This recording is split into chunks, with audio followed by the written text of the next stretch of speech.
All right, Chris, go.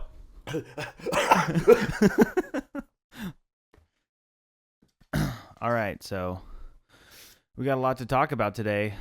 You're coming out. Oh my gosh. Wow. As a fan of Cobra Kai.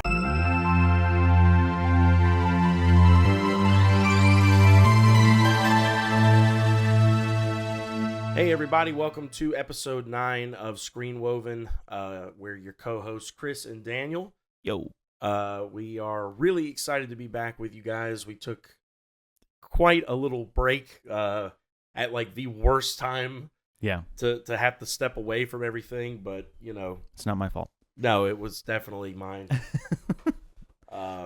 Weird work schedule, throwing a 1-year-old birthday party. I didn't even know the kid, but I just thought it would be something nice to do. It's a random. No, my son turned 1, and so that took up one of our Fridays we would have normally recorded, but we're here. We have a plethora of topics to talk about. I'm excited. Daniel's excited. Yeah, that's his eager face. Yeah. But what did you want to touch on something before we kind of jump in? Touch. All right. For those of you who can't see, start watching it. Me. Oh, you just all right. Anyway, I just wanted to say, one of the things that I would like for you guys to do, if you're listening or watching, is let us know what topics you are enjoying and what topics you are not enjoying. We're only 9 episodes in, so we're still learning. We want to be able to create something that's going to bring a lot of value to you, and it's going to excite you to see that we have a new episode. So let us know. You can leave a comment on Spotify. You can leave a comment on YouTube. You can email us. The email is still storytimewithchrisandDaniel@gmail.com. That's a really long email. We're probably going to fix that at some point, but that's the email now. But for now, you can just leave a comment. If there's anything you really like or really don't like, let us know, because we want to be able to make episodes that are exciting to you, and we want to continually improve this thing as we keep going. So that's all I have to say about that. Good Shrek impression. Thank you. You're welcome. Have you seen the little snippet of like the little teaser for Shrek 5? Shrek 5? Yeah. There's another one? They're bringing it Dude. back. That bums you out? Yeah, Shrek 4 was so terrible. I saw something about Toy Story. Welcome to Roku City. Looks like we're not having a backdrop today. Oh well. Did you set it for the 4 hours? Yeah, I did. It said it was 4 hours, but oh well. All right, well. Growing pains. We're figuring this out. Maybe we'll just go get a banner printed and put it right there. Of your face. That would be horrible. That'd be ugly. We could put like a big red circle around it and a line through it. Like I'm the green witch from Wicked. People are going to comment and be like, yeah, I like Chris's idea, actually. I if really you want to like that. Yeah, that's... if you just... Can you just wear a mask? We'd watch it if you wore a mask. Or have him face the wall. They haven't watched it once, and they're like, if you wore a mask, we would watch We'd it. probably watch it. But we can just tell something's off. I got to get some self burns in here because you at the party your daughter like now inflated my ego that I have a fan. His daughter's adorable. Yeah. And apparently recognizes my voice in extremely obnoxiously unique laugh from him playing the podcast, so it was funny. But yeah, there's a 5th one coming out with like I guess a bit of a time jump because they showed like his daughter in the trailer and she's like older. She's gonna be voiced by Zendaya. Boo. I hate this so much. So here's what I'll say. Shrek 4 was terrible. I've never seen the 4th one. It was awful. But the first 2 are like amazing. Yeah. And I remember liking the 3rd one the one time I saw it. It was okay. I never saw the... You know what? No, wait a minute. Oh, yeah, okay. No, I've seen the 3rd one. I've seen it like once. Yeah. Years ago. Never saw the 4th one, but... I can believe it went downhill, but I do believe if they're bringing it back for a 5th one, I would hope it's worth it? No, Okay. it's not worth it. It's just a cash grab. They're like, this name will make money, which I get it, you know. Well, it might not if they don't change the animation style. Yeah, dude, they're making a Toy Story 5 apparently. I was mad when they made a Toy Story 4 because Toy Story Toy with the Toy Story. Toy Story. Oh my gosh! Toy. All right, Toy Story 3 was the best ending ever. They ended it. It was like this epic conclusion. You're like, all right, story's over. And then Toy Story 4, Like, psych. yeah, it was dumb. Thrift shop. Exactly. And Anyways, a little fair. Yeah. Did you see Toy Story? Oh yeah, we saw it together. That's right. We did? Yeah, it was me, you, and Regla, and I think someone else. I remember Regla hating Forky afterwards. Yeah. You're Yeah. trash like me. Yeah. It's like my spirit animal. Yeah, wow, I guess we did. Was it Claire? Did Claire go with us? No, she didn't go with us. Lucky. Claire and I recently watched it together, though. Unlucky. Yeah. I didn't love 4. Yeah, it felt like a really long epilogue. Well, it felt unnecessary. Yeah, exactly. I don't love that, like, the whole thing was just about separating Buzz and Woody. I know. Because like I said, in Toy Story 3, they ended it so well. Yeah. All the toys were together. They had a new owner. They were like, man, we gotta split them up. Yeah. They caused too much trouble. Yeah. Yeah, I don't know. I didn't love it. Yeah, there is a 5 coming out. Apparently, Tim Allen has recently confirmed that Buzz and Woody are reuniting in the 5th one, so it's going to be the gang back together again. It's almost like it's something we haven't seen before. Well, I don't know, man. If it weren't for the fact that I think Pixar has done a really good job with new and original stuff, but like still hitting the same emotional beats that they really started hitting with, like the Toy Story franchise. Like, I'll put it like this. This is a better way to say this. They have done a really good job with the Toy Story movies of like just really hitting some deep emotional things for what it is on the surface. Mm-hmm. If it was like a thing where like they just couldn't replicate that success with their other things, I'd be like, I get it. Like this is their avenue to tell a more mature story with like deep meaning, but like on the surface, it's still a fun, cute kids movie. But Inside Out did it. Moana's done it. Finding Nemo. Yeah. Cars. Soul. I mean, they've done it over and over and over and over again, and to pretty consistent success. So I don't get the fixation on Toy Story. Who knows? Maybe 5 will come out and it'll be even better than 4. Not 4. I hope it's better than 4. 3. Yeah. Who knows? But it again. I was excited for 4, and then when I watched it, it felt unnecessary. So now it's kind of hard for me to get excited for 5. But, you go into something with lower expectations, maybe it'll be better. But that's fair. But it's funny you bring that up because that's kind of one of the things I wanted to talk about was kind of something. So, real quick, go through the list. You have like a list of things you're going to talk to me about. Yeah, just like some of the main umbrella topics. I apologize in advance. I'm still kind of coming off some pollen allergy stuff, so I have a bit of a cough, but and the reason I want to do this is because if we don't have time to get to all of this today, people still know like what we're going to be talking about in future episodes. Like if we don't get to something today, this is a little teaser of what we're looking at talking about. Right. So kind of just to kick things off, I wanted to obviously, like I said, we've kind of been on a little bit of a hiatus, unintentional, but work schedules and then birthday parties. And I mean, it threw everything off, but, as if that wasn't bad enough, CinemaCon happens in one of the weeks where we were off. So tons of news from that. So I wanted to kind of touch on some CinemaCon news, just get your kind of, on the fly reaction. We probably won't talk too long about some of this. Some of it I feel like you won't have any opinion on, and some of it I feel like that we don't know enough about to in depth discuss, but it's interesting to bring up. And then if you guys hear anything like Daniel was talking about earlier that y'all want us to try and do a little more digging on, a little more research, and hear us talk a little bit more in depth about, or maybe like if there's a sequel or something that was announced and you want us to kind of go back and watch what leads up to it and talk, we could do that.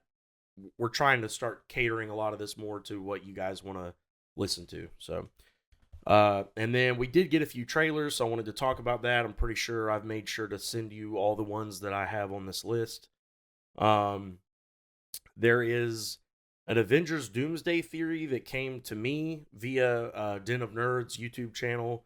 I'm not sure if it's like his theory or something he heard from somewhere else, so I will try and make sure Daniel and I credit him by putting the link to that YouTube video on the description of our YouTube video, just so that we can make sure if he credits someone, you can go watch that, or if you just want to go see him not butcher it the way I'm probably going to butcher it telling Daniel, y'all can go watch the full thing. It's really just going to be a link to more of our episodes. Right. It's going to be a link to our merch store.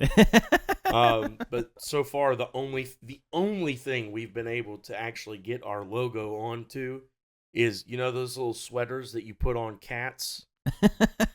So go get you a kitty sweater. We actually have to make one of those now. A cat? You're like on it today, man. You're just popping them off before we started I'm recording. In rare form. Yeah. I took my vitamin gummies today. Oh, the Flintstones? No, the Boo. men's one a day. Oh, those don't work. No, I'm just kidding. I was like, great, been wasting money and time. So, talk about, hopefully get to that theory. I will say that might be one that takes a back seat in favor of some of the other stuff we're talking about if we need to rush for time. And then kind of fall into having a discussion, a little bit more of an in-depth discussion with Daniel for the first time about what? You didn't want that on? No, it was distracting me. I kept seeing moving stuff and I'm like, was that a laugh? Yeah, I'm trying not to cough. I'm trying to suppress laughter. Yeah, it's very You sound like a breathy. dog. But having a more in-depth discussion, I have reached season 3 of Cobra Kai. That was quick too. I blazed through, and actually I probably could have finished season 3 the way I've been watching them, but I finished season 1 and originally intended to just finish that season and talk to you about that, and then try and use some of my other time to get caught up on Daredevil. But then I found out that I couldn't, because apparently we had to update our Disney Plus password, and I don't know it, so it's not on my phone right now. So Netflix was the only thing at my disposal, so I just went ahead and blazed through season 2 of Cobra Kai like the other day. Yeah. So talk about that, yada yada. So anyway, that's kind of the overview over whatever of what we're gonna hopefully talk about today. And just as a side note, we probably won't get to this today, but I'm sure at some point we will talk about it. I finished Daredevil Born Again, and I can officially say I did not like it. Yeah, sadly, we cannot discuss that today because, like I said, that was my goal was to do season 1 of Cobra Kai and then finish Daredevil so we could talk that. Yeah. Did not work out, so I'll try and make sure that for the next one, I'm caught up, finished with that now that it's out completely. I'm a little shocked, not gonna lie, that was your reaction, because everybody else on X, Twitter, whatever, I still call it Twitter, but was freaking out about it. I don't understand why. The ending was so underwhelming to me. Super underwhelming. It's like they made all these hints and promises that they never delivered on. Keep in mind, this was meant to be one really long season that, because of some stuff, got split into 2 seasons. Okay. Well, so really, you're like midway through a story right now. Well, that makes more sense. But even so, the midway point is still a little underwhelming. It's like, I don't want to talk about it because we'll talk about it when you finish it. Right. And I don't want to accidentally spoil something. But we'll get on with the topics for today. Okay. So, how was Daredevil? I'm just kidding. All right, so let's talk a little bit about some CinemaCon news. Okay. So I don't know how much you're going to care about this, if at all. I don't. Let's move on to Doomsday. Wow. Not even like the specific thing I was gonna say, but just CinemaCon as a whole. Yeah. Skip it. So I personally, despite my better judgment and past experiences, am pretty excited to go check out the live action How to Train Your Dragon. Those movies are like beautiful movies. Yeah. They really shocked me when I watched them because like I watched them for the first time when I was in like high school, and I was like, I'm not gonna like these, but it was just on where I was at, and I had no choice. But I ended up like loving them. Yeah, they're great. Get me choked up to this day. At least the first. It's been a while since I've seen the second or third one, but I actually watched the first one not that long ago with my wife. We sat down and watched it, and even rewatching it, like it gets me emotional. Like it's a really sweet movie. So I'm cautiously optimistic for this first one. We'll see if it falls victim to like the Disney live action stuff where they take all the heart out of it and just put it out there because like, oh look, it's real people playing the thing you already know and love. Yeah. If they do that, all hype will be gone for me for any thing to come. But CinemaCon, it was announced they've already greenlit the sequel. And I don't think the movie's out yet. It's not. So I'm hoping that's a good sign. I'm hoping they've heard really good things and there's, testing screenings and stuff. Are you at all looking forward to that one? I know you're not big on the live action thing, but Yeah, I'm not. I mean, I'll probably go see it. I don't know if I'll see it in theaters. I might wait until it like streams, but I'll see it. But I'm not excited about it. It's one of those things where it's like, honestly, I didn't like the ending of the third one, and okay. I after the first one, I was kind of like, you really don't need to make a sequel. Just don't mess with the story. It's such a good story. It is. What I would rather see them do with live action type stuff is do like alternate universe type things, like maybe like a live action where Toothless is in a different world or something. I don't know, or like a different story that's live action. Right. I don't know. It's because it's like, what's the point of doing a live action? The whole point of it is it's an animated movie. If you're just, I don't know. If people want it, that's fine. But I'm just like, all right, and is it just going to be the same exact thing just with real people? I mean, well, like I said, it's against my better judgment, and it's against every experience I've had watching a live action remake. Yeah. I don't know why. And it's not just this movie. I'm excited for the Lilo and Stitch one. The trailer looks good. When I saw the Lion King live action, the Mulan live, like, it did not get me excited for those movies. But seeing the Lilo and Stitch one, I was like, oh, man, this actually looks kind of faithful. Like, yeah. And it would be cool to see it in that way. I don't know. I'm so torn because everything in every logical part of my brain is like, this is probably gonna suck. Yeah. But the part of me that's like, but maybe. So I don't know. Those are two that I'm actually kind of interested in checking out.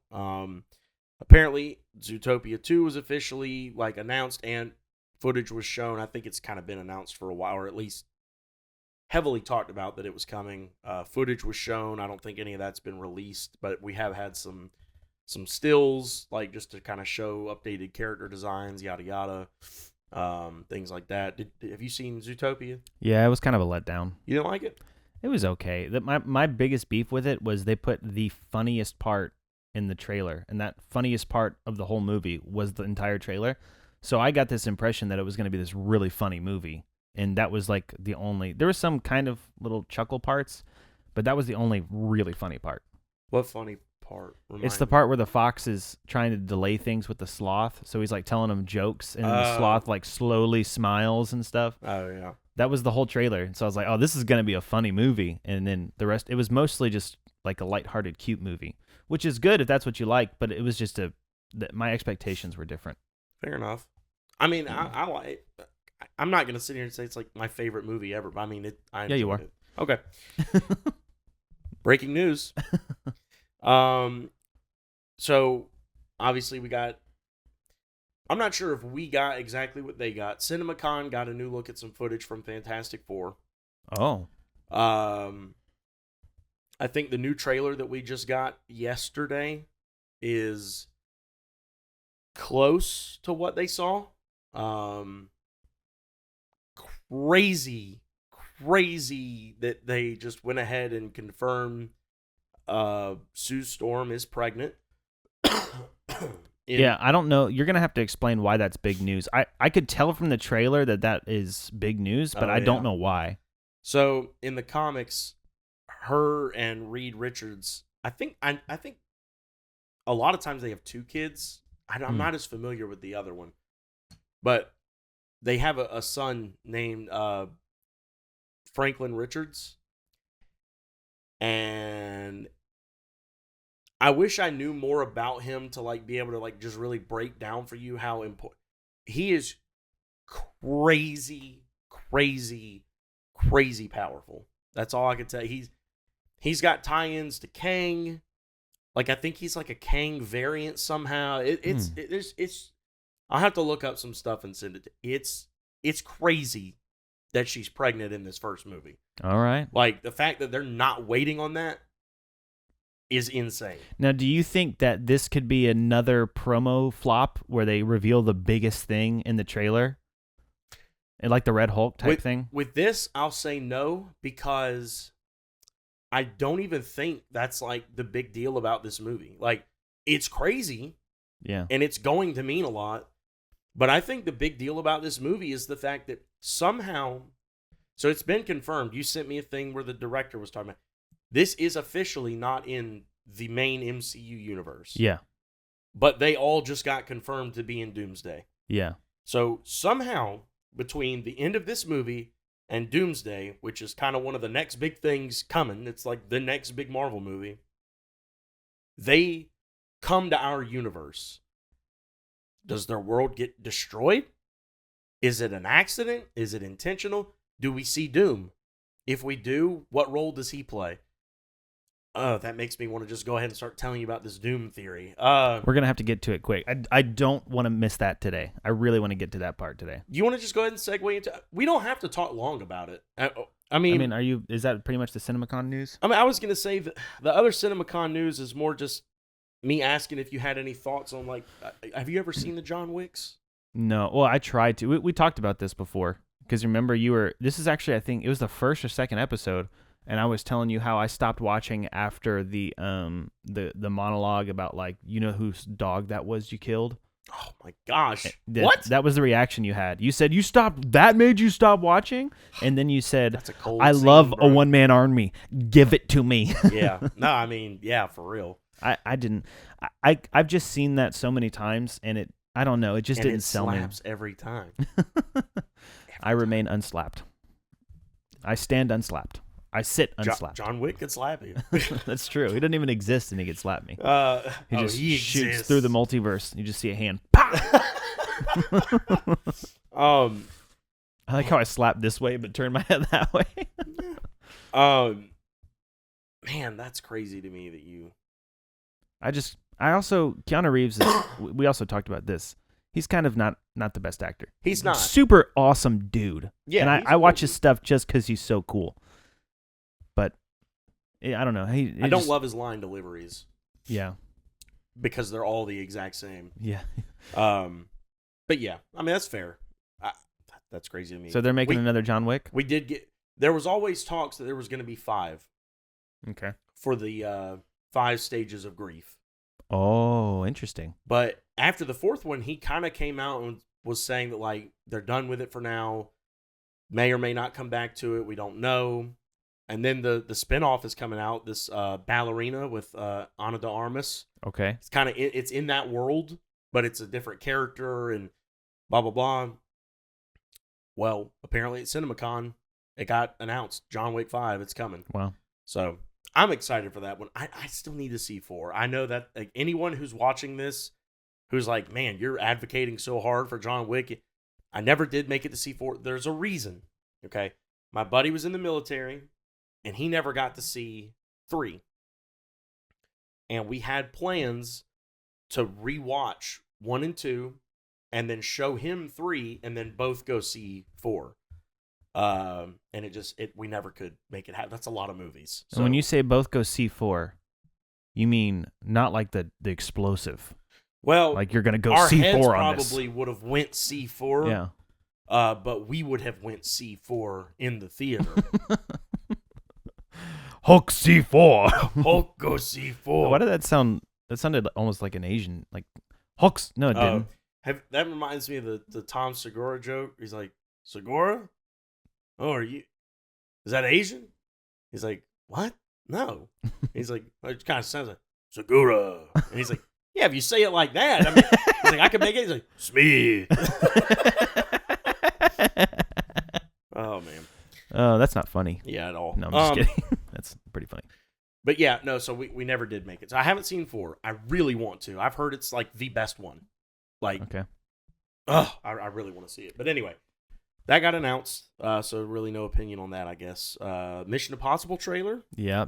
Super looking forward to that. I figured you would be. I'm a little bit scared, though. I'm a little bit scared. They're not scary. It's okay. You don't understand, Chris. The suspense. No. Oh, I do understand that. I have a feeling after the latest one that came out that they're setting it up to end Ethan Hunt's dynasty and transfer it over to this new thief lady. You saw the last one, right? Mm-mm. Whoops. They didn't do that, but they made hints that like she's going to be the new Ethan Hunt, and I don't like that. Just end Ethan Hunt's legacy. Do like just a new movie franchise or something. Yeah. She's a great actress, and she was a super funny and fun character. Well, I mean, it could be the same as this John Wick ballerina spinoff, where it's like in that world, and it's a character that's like tied to him as John Wick, but it's like it's its own thing. Yeah. Could be like that. Could be. We'll see. I think Ethan Hunt's going to die, too. Dang. I think that's what's going to happen. That's my prediction. I don't think they'd do it. I think they'd do it. I don't think they would, because then they could never. I'll put it like this: if they do it, I won't believe it. That in a future installment of some version of this, he'll come back and he'll pull the little mask thing off. Like, it wasn't me who died; it was another human with the mask thing. Modern storytelling. There's no stakes. Yeah. Okay, so we got that. I knew you'd be excited about that. I really do want to touch on this because this shocked me. I can't remember if we talked about it or not on the episode. I know we talked about it off mic. I came here one day. We were going to talk about, it was the episode we were going to talk about like upcoming movies we were looking forward to. Mm-hmm. And I told you that I had been really hyped because I had seen on the little graphic that I found that they were doing a Naked Gun reboot. Oh, yeah. But then I did some looking into it before I came in your house and saw it was Liam Neeson. Yeah. As, oh my God, Drennan. Leslie Nelson's character. Wait, is that it? Yeah. Nielsen, yeah. I can't remember something Drennan. Anyway, Drennan. Anyway, I don't remember the main character, and I could not get behind that at all. I was like, that vibe doesn't match. Yeah. CinemaCon comes. We get a little. I mean, it's not a theatrical trailer. It's a teaser trailer. Yeah. About a minute and a half long for the Naked Gun reboot. And I laughed at least twice, if not 3 times, out loud watching it and immediately send it to you. Yeah. We have not talked about this yet. No. What was your what'd you think about it? I thought it was like, I was shocked at how funny it was. Me too. I was like, wow. And it's extra funny because Liam Neeson is in movies like Taken. Yeah. That makes it extra funny. Like, in a way, it works better than I thought. Yeah. Because he's so serious. Yeah. It's kind of weird because, like, Nielsen, like, acted serious, but he was dumb. In a way, Liam Neeson being so actually serious, but kind of playing dumb. Yeah. It works in a way I didn't think it would. Yeah. The little, like, girl walking in the bank heist with the lollipop, and I'm like, what's going on here? He's like, what do you want? He's like, I was like, yeah. What? Throws the lollipop, just sticks in the guy's mouth. I mean, it's just, like, so stupid. The OJ joke? Oh yeah. Oh my gosh. I was like, comedies might be back. Comedies might be back. This is what we need. We need unapologetic. It's funny because it's horrible. Like, Everyone on Twitter hated it. oh, I know.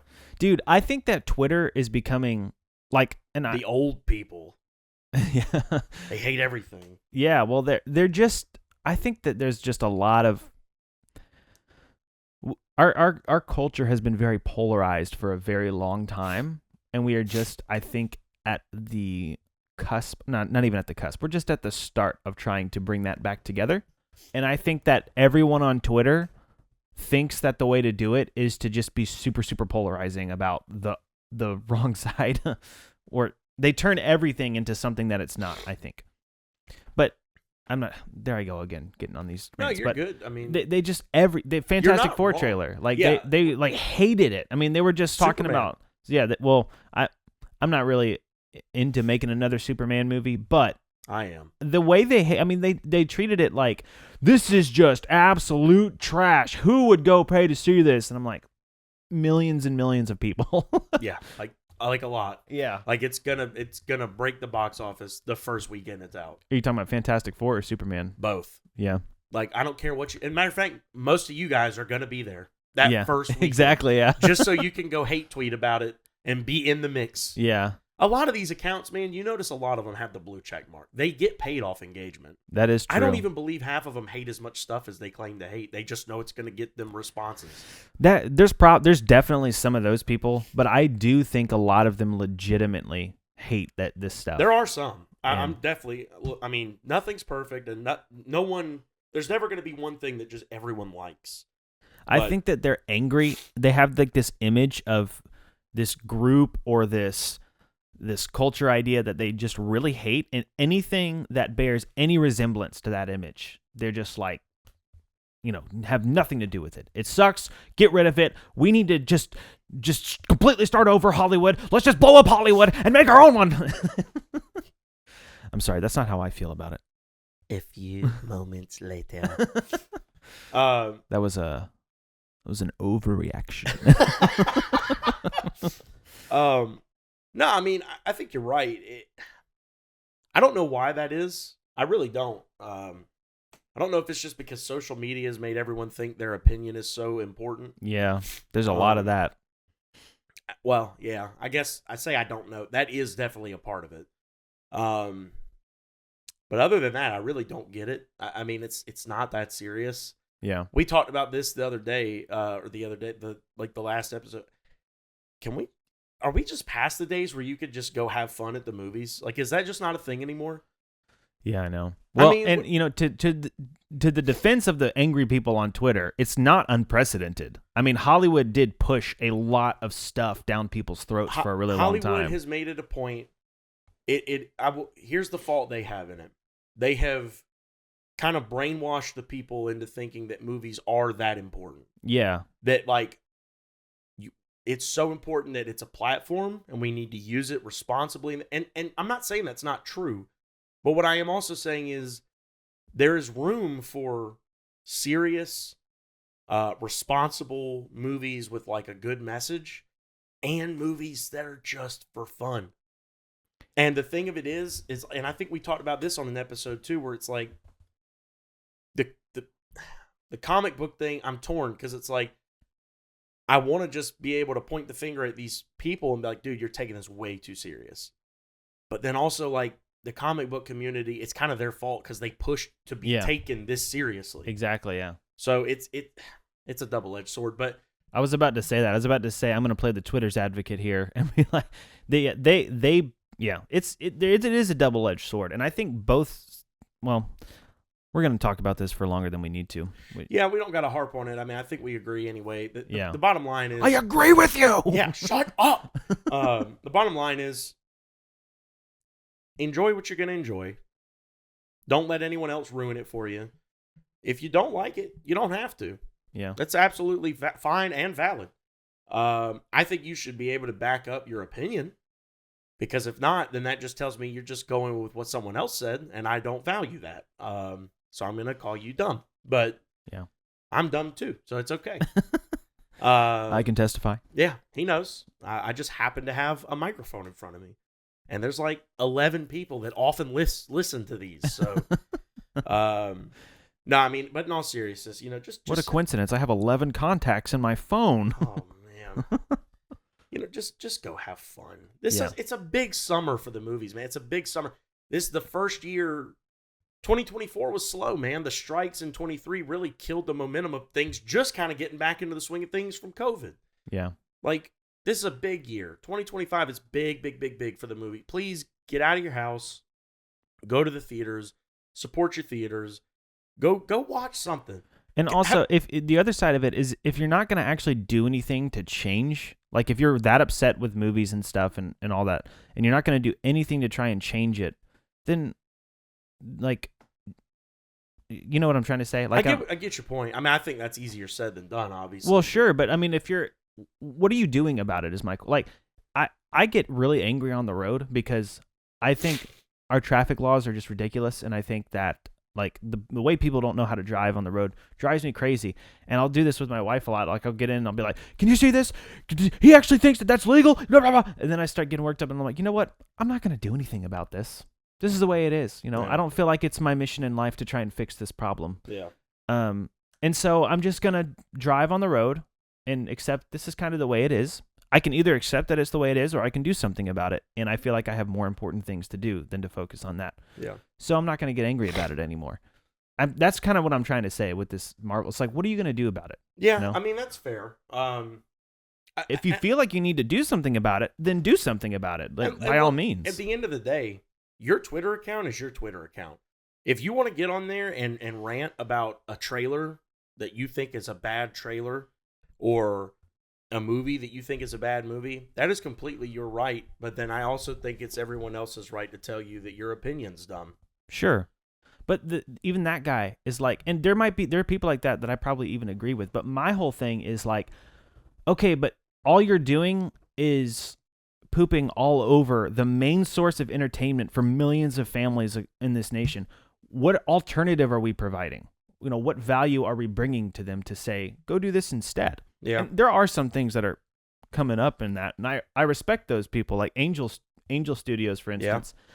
They put out good stuff, and they don't spend a lot of time crapping all over the movie industry. They're providing value to people. You know what I'm saying? Well, shoot, they're kind of dipping their toe into it by like aren't they the ones who put out this new animated, is it The Chosen or?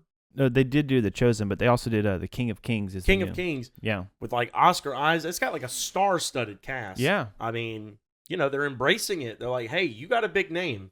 Exactly. Help us out. That's what I'm talking about. So I can respect that, but I didn't even mean that like in the saying. I mean literally. That's what I was talking about. Right. Yeah. No, I know. That's how I took it. But yeah. So I don't know. A little bit of a, veer, but I do that too much on this podcast. I got to stop. Well, I mean, I was doing it too, but Naked Gun. I think it looks funny. To your point, yeah, everyone on Twitter hated it. A bunch of people, well, I don't know. I did see some people hating on the Fantastic Four trailer. But then I saw a lot of people defending it. I didn't see anyone defending it. I saw a lot of people defending it. Well, that's good. That gives me hope. So, who knows? Like you said, it doesn't matter. That's going to be like $1 billion movie. Yeah. Like that. I mean, it's going to, we'll see. Time will tell. I think Superman's going to be similar. Yeah. What'd you think of that trailer? With the robots? Yeah. I don't really have any kind of feelings about Superman. I've never really liked Superman. Oh, okay. Because he's just too overpowered.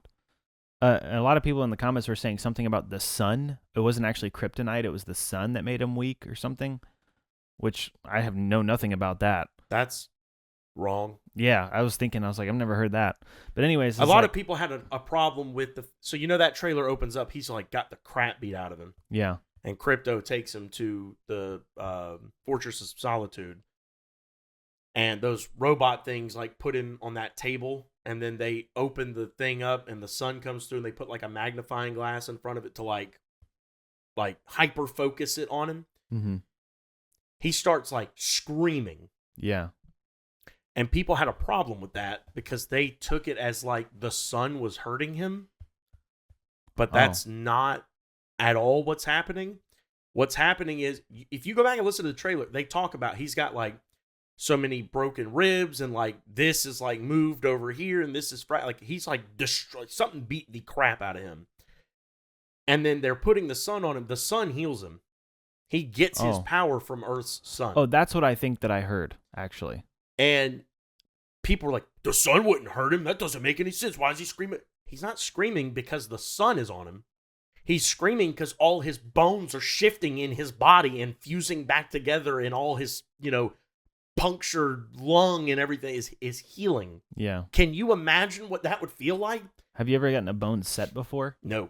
Yeah.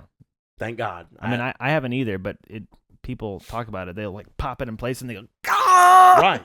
And it's fixing it. Yeah, exactly. But it hurts. Right. Just because he can't easily get hurt doesn't mean that after he's already hurt means he just won't feel pain. That's not how that works. Yeah. That's like Wolverine, when his claws come out, it doesn't feel good. Yeah. He heals, but it doesn't feel good. It's bone and then eventually metal coming out of his skin, ripping his skin apart. It doesn't feel good. Yeah. He kind of gets used to it, but it hurts. When he gets shot and stuff, he heals, but it hurts. Like, I just think people have this misconception, like, anyway, so a lot of people got mad about that. I thought it was great. It felt real and raw. Like, I don't know. I'm really looking forward to that movie, personally. Good for you. Yeah, you are too. You just don't know it yet. I'll go see it. Oh, we have to. Yeah.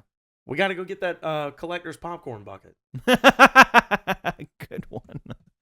I'm serious. I mean, I'm getting it. Yeah, I know.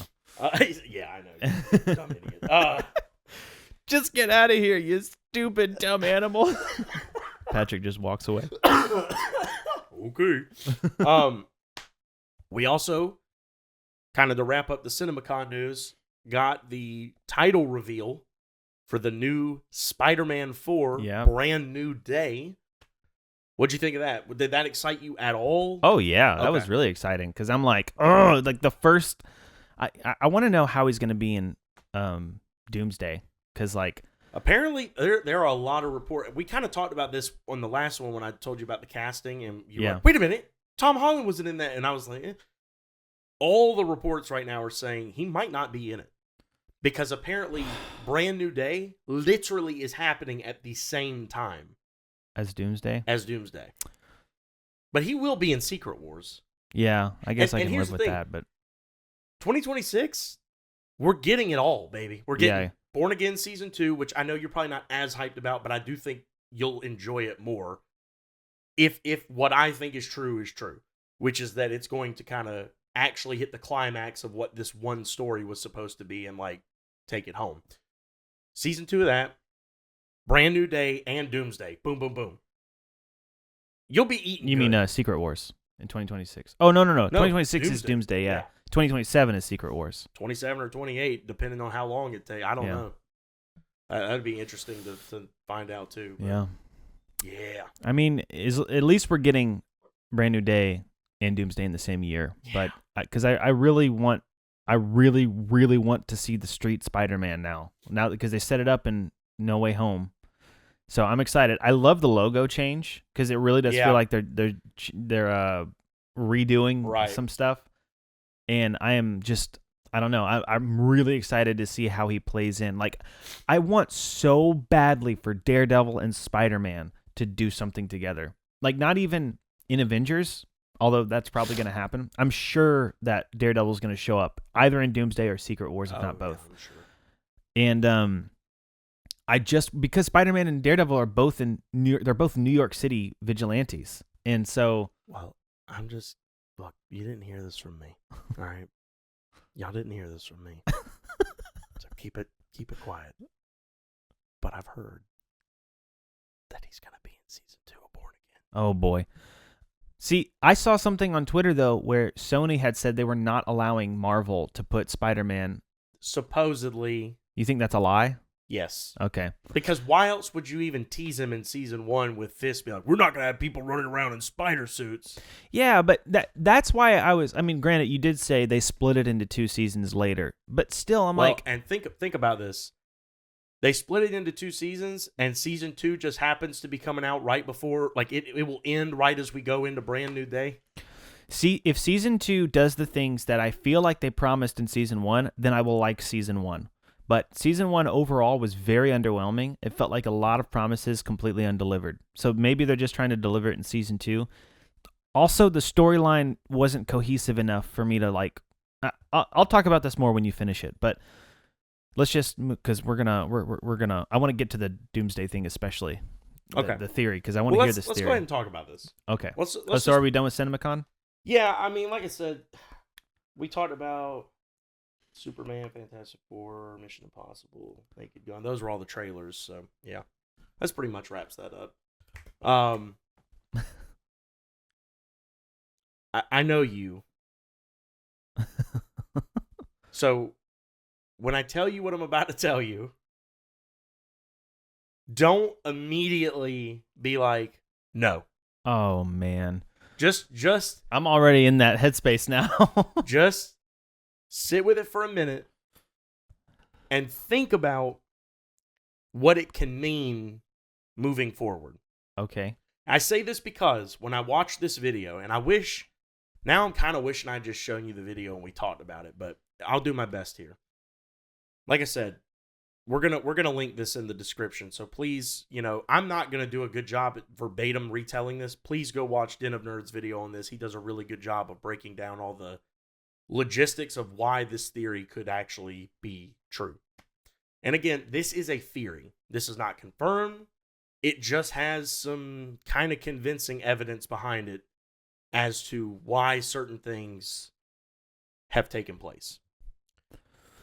I'm so scared. So the crux of this theory, kind of just the main, I'm not going to beat around the bush about this part. The main concept here is that they cast Robert Downey Jr. as Dr. Doom, not because this Dr. Doom is an Iron Man variant, but because the main MCU's Iron Man was always a Doctor Doom variant. Whoa. So, why would you think I wouldn't like that? Because when I first heard it, my original instinct was, well, that's stupid. That there's a waste of 10 years of building up Iron Man as the guy who started the MCU and then kind of saved it and sacrificed his life for it. But. So wait, hold on. Maybe I don't understand the theory correctly. You mean Iron Man was really working with and for Doom? No. Okay, that's what I'm saying. He's just a variant of Doom, but he has his own He agenda. is Iron Man. Yeah. Because he was Iron Man. Right. But the theory here is that the reason they brought back RDJ was not a desperate attempt to save the MCU. It wasn't they have verbatim said RDJ is the only one who could play our Doom. They have said that. Why? And that's where this theory spawns from.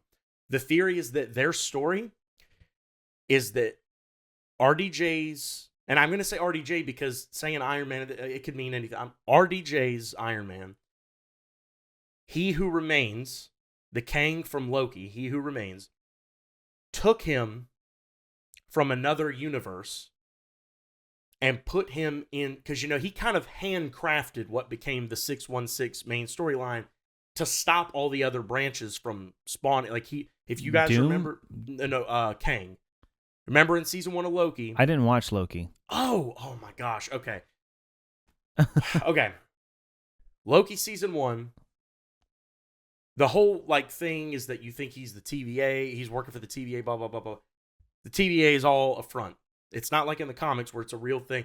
It's Kang, and he's got this organization, and they think they're doing good, and they think they're stopping fake, timelines from branching out from the sacred timeline is what they call it. Mm-hmm.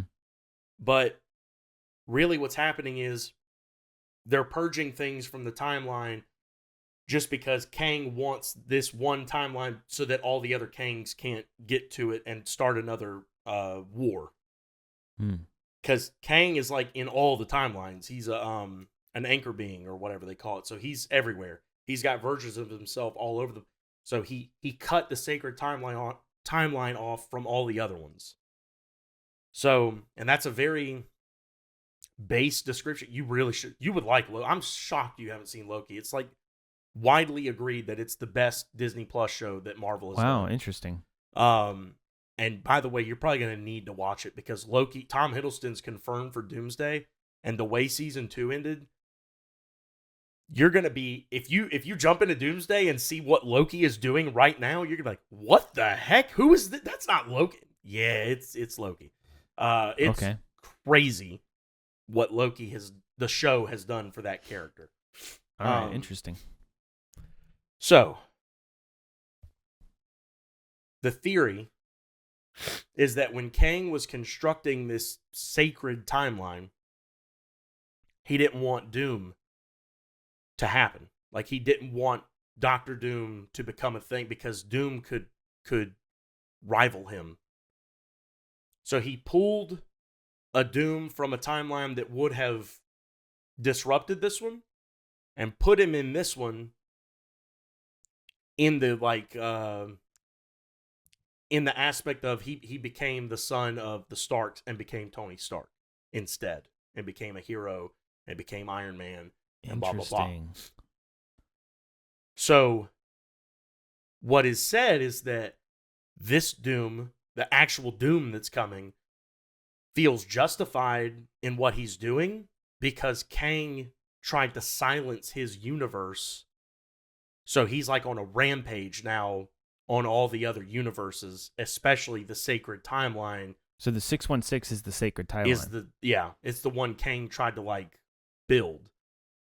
So he's like, he feels justified in coming here and like wrecking havoc and like crashing it into all these other ones and all these incursion stuff because he's like, well, you tried to silence us. So there's like this video goes into all this stuff about like how Marvel likes to do these like meta castings and things like this about, you know, like go back to WandaVision, the whole Quicksilver Ralph Boner thing that like totally ticked everyone off because they knew what we thought would be happening when you cast him and it wasn't. Channing Tatum being Gambit, that was a meta casting, for Deadpool, yada yada yada.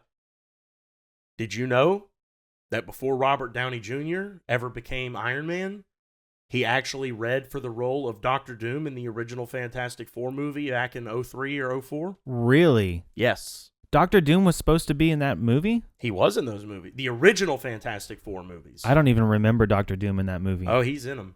I know he's in the first one. I feel like he's in both, but in the second one, it's like the Silver Surfer and Galactus and stuff that are the main antagonists. But in the first one, he's in it. He's the main villain. I have to go watch the first one again. I don't even remember Doctor Doom being in that one. I forget who plays him. I don't remember. I remember hardly anything about that movie. All I remember is Chris Evans holding popcorn in his hand and popping. Oh yeah, yeah. So meta casting. He already read for him once. Ever since this theory got read, that, well, I say ever since. I mean, I mostly saw a lot of this in the comments of that video, but like some people were talking about if you go back and watch Endgame, when Tony meets his dad at that military camp and is talking to him, and his dad says something about his wife being pregnant, that Tony looks like confused for a second about like the timing of like why they would already be pregnant.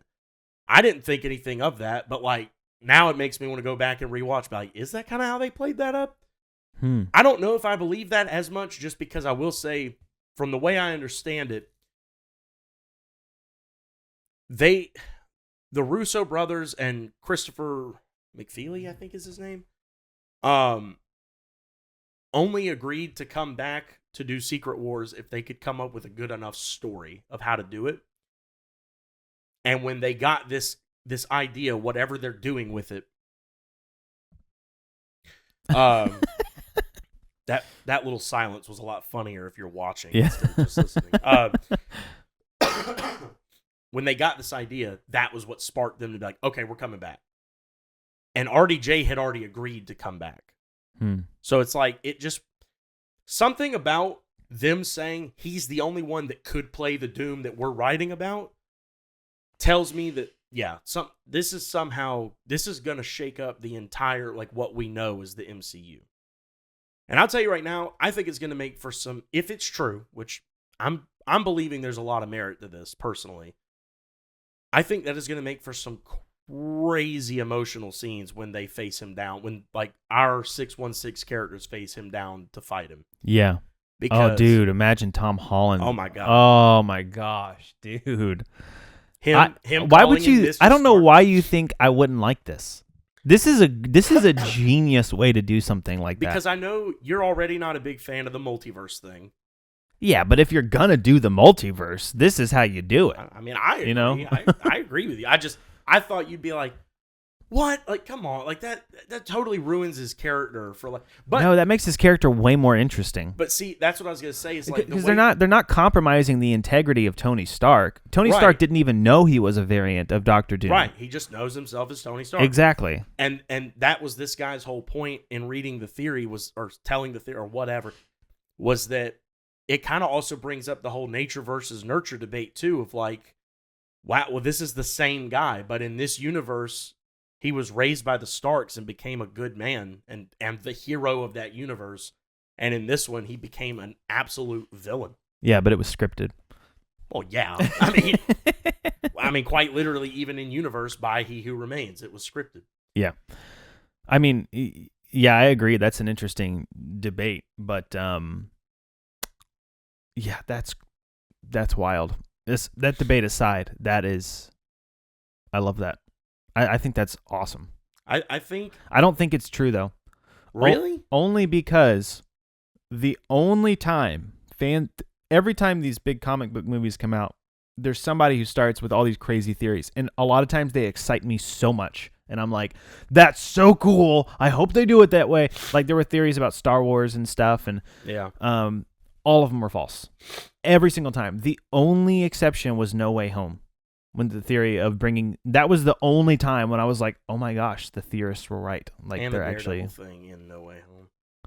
Oh, that was just. Did you hear that theory somewhere else? I didn't come up with that. Oh. That was like something I had heard people say. It's like, oh, he's gonna represent him in the movie. Yeah, that's fair. That is only those are the only that movie is the only time those theories have been correct.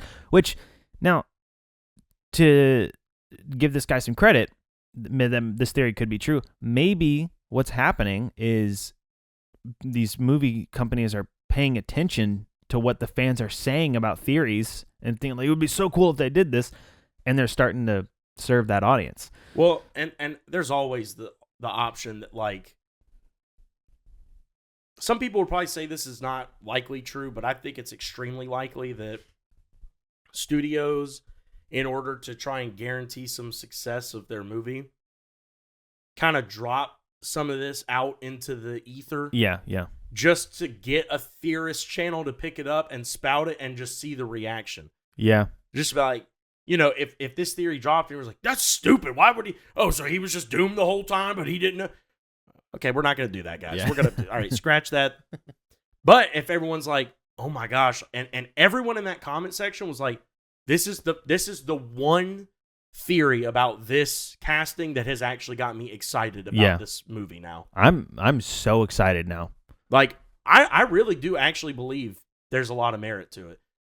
I'll have to watch this video to see the evidence. I was going to say, brings up. Well, maybe while we're editing, we can have it playing. Or if you don't got to watch it, it's mainly just the dude talking, but you can listen to it.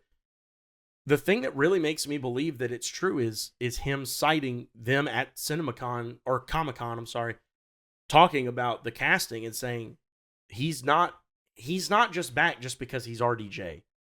Yeah. He's back because he's the only one that could play the Doom we're writing. Somehow they are connected. And I think everyone's first thought, and I know because I was online, everyone's first thought was, oh my gosh, Doom is just an Iron Man variant. That's kind of lame because remember I told you in the thing, that's what made you go look at the cause. Like, it really is a disservice to that character because he's so important. Yeah. But if Iron Man was a Doom variant the whole time, yeah, and he was always meant to be Victor Von Doom, but like Kang made him become Tony Stark just so that this universe could go, that's a different story. And it would really make sense as to why he's so upset and doing the things he's doing. This theory also goes on to like talk about how there's going to be like an evil version of the Avengers in either Doomsday or Secret Wars, where like you get Hydra Cap, evil Black Widow who never like turned from her assassin life, and then Maestro Hulk. That's a bad dude, by the way. I don't know how much you know about Maestro, but that's a bad dude. But yeah, it'd be crazy. Yeah. It'd be absolutely crazy. I'm so excited now. Yeah. It's like I said, every time I get burnt out on the MCU and stuff, I have a little conversation with you, and I'm just like, I understand why. Like, I know a lot of people are like, I'm so tired of superhero movies, and I get it. I completely get it. But I don't. well, I do, because I want new and original ideas too. And I do think that a lot of stuff reboots, like even the Naked Gun reboot, I'm excited about it, but it's like I wish they would have just come up with a new idea with Liam Neeson. But at the end of the day, it's still funny. The idea they had with Liam Neeson was a garbage movie. What movie was that? I'm not going to say it was his last one. Actually, most definitely wasn't. But like freaking, I remember going to see A Walk Amongst the Tombstones like back in like I never even heard of it. 2013 or 14 or 15. It was garbage. It was so bad. Oh, Taken was an original idea with him, and that was like a Taken 1, phenomenal. Taken 2, okay, you're building off the Taken 3 was booty. It was not good. I don't think they should have even made a Taken 2 and 3, but that goes back to my whole point that I'm making. Yeah, is like I want new and original ideas too, but I thought you don't want a sequel. Huh? You said you wanted new and original ideas too. Oh my goodness.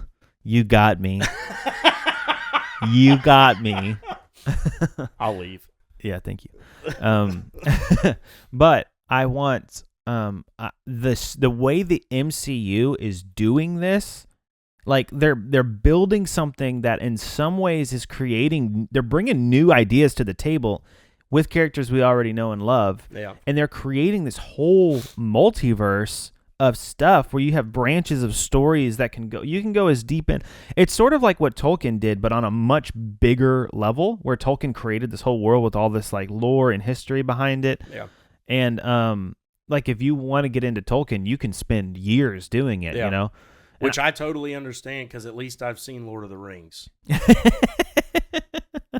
One day you're never gonna be able to actually see it, because that joke ruins the joke. Yeah, we have to keep the joke alive.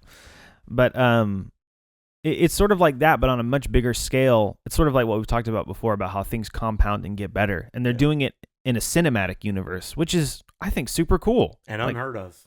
Yeah, it's not been done before. Others have even tried since the MCU started, and no one's gotten close to this. Right. Yeah, and I'm all for it. It's like if you can do it in that way and it's successful, I think that's awesome. Plus, they're taking ideas that have already been generated in comic books, and they're turning it into film. Their own spin on it, and yeah. Yeah. So, but just real quick, I'm sorry, ahead, because this is actually gonna even strengthen my point. The fact that so many people have tried and not succeeded shows you need to do your own thing. You need to find your own unique way. The MCU found a way to do this in a way that works, that people love, because they were doing it themselves. It's this is one of the things I don't really want DC to build a whole cinematic universe, and they tried that with the Justice League and stuff. Maybe they're going to try again. I don't know. They are, but hopefully they'll do it more the right way this time. DC is the only other one that I think could do it. That is fair. I mean, if they are going to do it, if anyone could do it, then they could. But I would rather them just think, what does DC offer that's different than Marvel? And I'm not saying Batman. Yeah. Which is why DC sucks. No, I'm just kidding. It's not my favorite, but I mean, they do have iconic. I'm really excited for this Superman movie. We'll see how it goes. Seeing a Superman movie with some actual color in it is like an interesting concept to me. That's just me picking at the Snyder snobs. Well, I think that the Man of Steel thing, like I think DC kind of, after The Dark Knight was so successful, they kind of adopted this identity of everything has to be dark and broody. And well, to be fair, that went across. What else came out around that time? Amazing Spider-Man. Oh yeah, which was a darker, more broody version. No, that.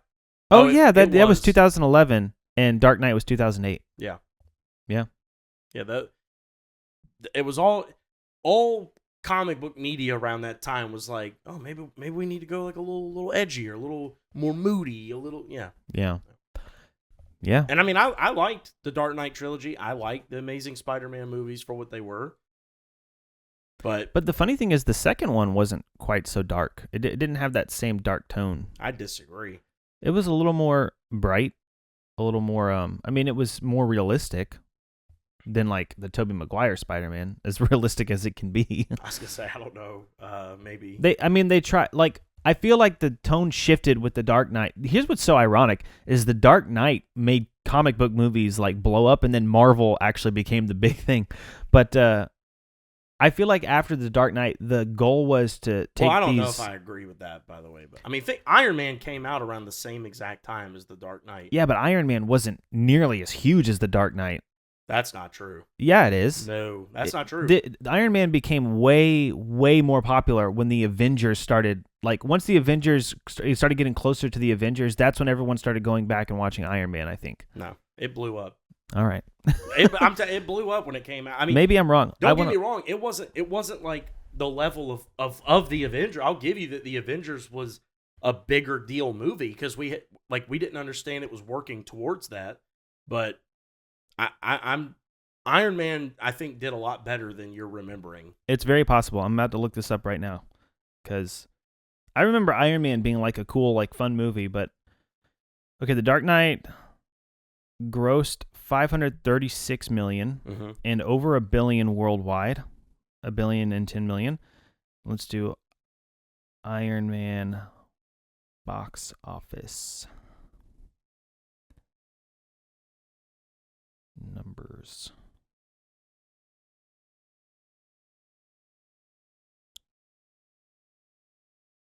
Wow. Okay, I was way wrong. It did $585 million. In the gross $585 million, and worldwide. Where's the worldwide number? Okay, well, and keep in mind, The Dark Knight was a sequel. That's also true. Was a first, not only in its trilogy but in the MCU. Yeah. So it had no backing. I mean, everyone flipped out about Batman Begins, so everyone was flipping out to go see The Dark Knight. I sit corrected. I sit slapped. Thank you, John Wick. No, but anyway, all that to say, real quick, circling back to that theory. Also, I'm only throwing this out because I know how much you really, really want it to happen. I do too. If the Iron Man we know is a Doom variant, that would also make more sense if they do bring in Tom Cruise as superior Iron Man as to why he would look different than RDJ because he's an actual Tony Stark from a different universe and not a Victor Von Doom variant. Dude, they're not gonna do it. Come on, man, have a little faith. I just don't. I just hate, and I don't, and I can't, and I won't. I'm going to get so hyped for this, and then it's not going to happen. And then the MCU is going to die a slow and painful death. It's actually going to be a real quick death. If Doomsday flops, I think that could be the end of the MCU completely. Yeah, I don't even know if Secret Wars could save it if they don't nail Doomsday. Mm-hmm. But again, this is why I think they're going to. I really do. I do firmly believe, I talked to you about this the last episode we did. The Russo brothers' worst movie to me was Endgame, and in most people's minds, it was a phenomenal conclusion to the Infinity Saga. Yeah. This project is something that they took into heavy consideration. They had said for years the only way they would come back to the MCU is to do something on this scale. It was one of their absolute favorite comic book run. Like, this is a real big passion project for them. I know that they know how important it is, and they really haven't given me much reason to not trust them. I'm pretty sure they're the ones who did The Gray Man on Netflix with Chris Evans and Ryan Gosling. Loved it. They're the ones who did season 1 of Citadel on Prime. Loved it. Still waiting on season 2. I mean, everything they've done, I've told you, I like Endgame. It's not like I hate it. I have gripes more than a lot of people did. Yeah. But I firmly believe this is going to be a good movie. We will if see. Not a great one. We will see. I mean, you've got me interested. I got to go watch Loki now. Oh yeah, I'm shocked you haven't seen Loki. I'm shocked I didn't know you haven't seen Loki. Is there a reason? I just always thought of it as like an offshoot kind of a thing. It's like, oh yeah, it'll be kind of a fun show, whatever. But it never really piqued my interest enough to actually go watch it. Yeah, it's super crucial. Okay. For where everything's. I do remember us, because we had a podcast together a while back that we tried to start, and you were talking to me about like the theories before Loki came out. Like, there's one where he's on an airplane and he's wearing sunglasses. Yeah, and it's like he played this B.B. real Cooper. Yeah. Something Cooper. I think. I don't care if you spoil this for me a little bit, but is that who it was in the actual show? I think yes. Really, that's crazy. It was more just like it plays no part in the storyline, like plot. Yeah, but I mean, yeah, it's clearly alluded to that he was the dude who, in real world lore, I mean, it really happened. He was on a plane. He was being chased by the FBI. They were on the plane with. He was going to get arrested when they landed. When the plane landed, he wasn't on it, and no one ever found him. It's something Cooper. I want to say it was B.B. Cooper, but I can't remember. Yeah, that's crazy. That's it. All right. So yeah, that's the Doctor Doom theory. Man, I'm so excited. Yeah, me too. I really hope that's true. So, kind of phasing out of that, one trailer we didn't talk about yet because I kind of wanted to save it for this awesome segue. All right. Was Karate Kid Legends. Yeah, boy. I know you're that much like Mission Impossible. That's one you're very much looking forward to. I am, but the latest trailer did disappoint me a little bit. Really? Just a little bit. I'm still excited for it.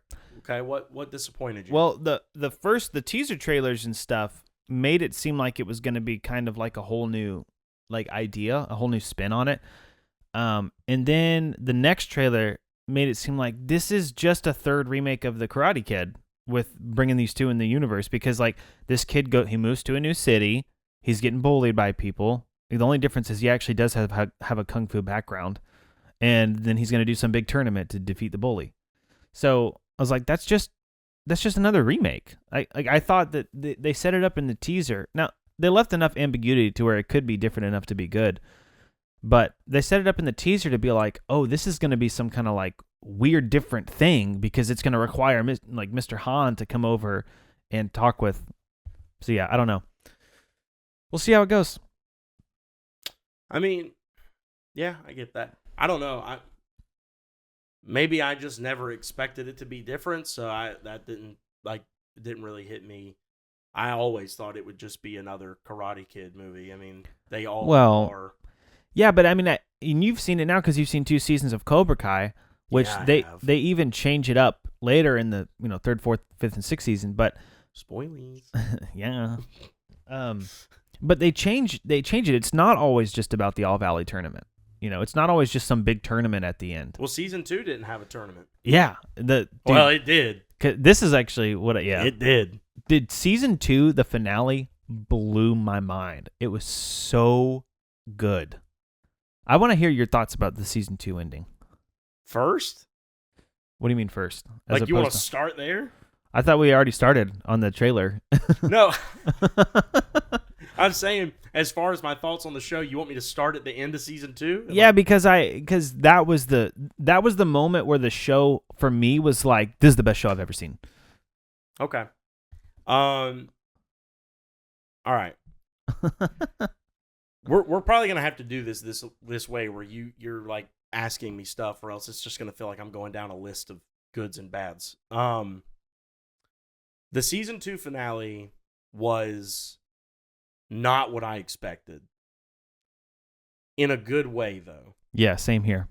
I thought for sure it was going to end on somewhat of a cliffhanger. Oh, it had a pretty big cliffhanger. Yeah, I didn't expect it to be like this kid's... By the way, okay. Hopefully this was a given, but spoilers for up to season 2 of Cobra Kai. kind of old. I feel like I'm like the last person to see it. Yeah, But that's what I was gonna say. just in case. I didn't think it would end with like a kid fighting for his life in the hospital. Yeah. By the way, completely validating my absolutely up to that point very unjustified hatred of Robbie. I hate Robbie Keane. I hate him so much. I hate his character. I hate him. I hate every scene he's in. I can't stand his smug face and his stupid floppy hair. I hate him so much. He is one of my least favorite characters. I won't go that strongly, but yeah. I don't like his I hate my dad attitude. Yeah. But then it's funny because they portray him as like smart enough to not only know that his mom is kind of a bum and doesn't take good care of him, but like he kind of has to take care of her almost at times. So he's smart enough for that, but he's not smart enough to realize that like his dad's making a change in his life and trying to be there for like. So you're smart enough to know your mom really can't be trusted, but dumb enough to trust her. Okay. Yeah. Don't like that. I hated the whole thing of him and Sam. Like the first time I saw them together, I was like, I don't like that. I don't like that at all. Yeah. I don't like you being around her. Go away. And Sam, they make Sam stupid in that way too. She's supposed to be so smart, but she can't tell that kid's bad news. Like, what? Yeah. And by the way, the Russos are supposed to be so smart. They couldn't see through a fake transcript when he came to get hired at the dealership in the first place. The LaRussos? What'd I say? You said the Russos. I thought you were talking about the Russo brothers and that you were making a joke. No. I was like, now that's an interesting Karate Kid's in the same universe. The La Russos. Yeah, the La Russos. Like they're supposed to be so smart, and I don't know that I can't stand him. Daniel? No, Robbie. Okay, yeah. Daniel too, though. This show has made me not like Daniel LaRusso. Yeah. Because I'm gonna tell you what, he's a psychopath. Yeah. He's an actual psychopath, and it's funny. Okay, you go back and watch Karate Kid 1. It is very clear he was the victim. He was getting bullied. Like there's no two ways about it. I do think it's interesting how they try and spin it for this show, because this show takes so much, at least in these first 2 seasons, so much of it is from Johnny's perspective as the main character. So they really try and spin that narrative to be like, yeah, like I was having this hard time with this girl, but like I really cared about her. And then this kid comes and he's like flirting with her. And it's like, I get it. Well, that actually convinced me, because could you imagine like you had a relationship with a girl, she broke it off, but you weren't ready, and then you see some new kid flirting with her? Like you'd feel some kind of way about that. Right. You'd be like, I want to talk to you, you know? Like, I mean, I get it. I mean, but he didn't talk to him. He bullied the crap out of him, and all his friends No. jumped him. No, he wanted to talk to her. Oh, yeah. Yeah. And that's what happened in the movie. He said, I want to talk to you. And Allie just said no. And then she like turned off the radio, and he's like, come on, I want to talk to you. So she was being kind of, but she thinks he's a jerk. So I understand why. And he is. Yeah. Let's not pretend that he's not. Right. And then Johnny wants to look good in front of his girl. So he's going to be, oh, this is your guy. Yeah. Like, I could totally understand as a teenage boy feeling. It's very realistic. Yeah. I think it makes sense. They still jumped a kid. Like, No. Yeah. He was still in the wrong. I don't think that they changed that in Cobra Kai, but they give you this perspective of Johnny that makes you feel like, I could see, I might do that in his situation. It just makes you empathize with him more. By the way, why does he keep calling that final thing from the original movie an illegal kick? Why? Does that ever get explained? No. Because nothing about the original movie ever even hints that it was an illegal kick. They counted the point. He won the thing. Like, if it was pretty blatant. Like, it wasn't like something that could be hidden. And wasn't their team cheating the whole time anyway? Yeah. But he was mad that wasn't. Anyway. All right. I think they were just showing that to show that Johnny's just bitter. And he's just looking for things. For any reason to be like, well, yeah, you won, but you cheated. Yeah. Okay, well, so did you. That whole, like, didn't he actually get, like, reprimanded? I think, if I remember correctly, in that original movie, he got reprimanded for the elbow to the back of Daniel's knee. Yeah, but to Johnny's credit, It was Kreese who pushed him to do that. It was. And he didn't want to do it. Right. I remember that. Yeah. That, and so, okay. To answer your question, the finale of season 2 was epic. Yeah. Albeit extremely, and I don't want to be this guy, but like I feel like I am very lenient with shows and movies as far as my suspension of disbelief. Like, I typically will let things go a lot further than other people will, just because, like, if it makes for an epic moment or for a funny moment or whatever, like, I'm totally open to a movie doing whatever because it's a movie. But I will say that fight went on so long and in so many different areas that there were many times where I was like, this is not realistic, like, at all. I disagree with that. There have been brawls in high schools. There and have stuff. been brawls. Dude, this was taking place on upstairs, downstairs, this hallway, that hallway, and not a single teacher to be found in any hall. Well, I think there was a couple times where they were trying to, but at the same time, it's like when a brawl gets out that big, what are you going to do? Like, do you know a good example? There was a brawl between the Gamecocks and Clemson in like the early 2000s at Death Valley. Gamecocks won. And it was this huge thing. There were cops, there were coaches, they were trying to break it up, but it just got out of hand. Eventually, it did die down. So brawls like that, when they happen, they're very hard to break up. That's why sometimes SWAT teams have to come out into crowds and like throw. My boy Stingray did a good job. Dude, I love that so much. Stingray is one of my favorite characters. Bro. Because he seems like such a doof, and then like he can actually fight. And not only that, hang on. Not only that, he like bam, boom, boom, boom, like kicks on, and then he stops, high fives Hawk. Yeah, he doesn't even stop him. He high fives him, and then keeps beating up the other kids. Yeah. Okay. So last time we talked about it, and you said you saw Hawk's hair. And you were like, yeah. So you're like, that's a part of his character transformation? And I was like, yeah, it's actually a big part. What are your thoughts now after that? So, all right. I think Hawk might be my favorite Cobra Kai. Well, there's not enough room there. That's dangerous. Okay, I'm glad you just said that. Because I was going to say, here's where I kind of become a hypocrite. Because Robbie is at least trying to be a better person. Mm-hmm. I just don't like him. Mm-hmm. Hawk is like cartoonish levels of a bully and a villain by the end of season 2. Might be my favorite character in the show. Yeah. He is ridiculous, but I love every scene that he's in. He chews up the scenery when he's in it, dude. Yeah. His look, they were genius for the Mohawk thing. Yeah. And the colors in it and man, he can do a good like scowl. I mean, that's an intimidating kid, man. Yeah. And the hair just makes him seem bigger because it's so tall. I love that every time he's going to show up, you hear an eagle sound. Yeah. And then when they go to Coyote Creek in the one episode, you hear the eagle sound and you think, but then like the kid actually hears, it's like an actual eagle or hawk or whatever. I was like, oh my gosh, that's funny. Yeah. But also his martial arts look the best of all the kids too. Him and Miguel, I'd agree.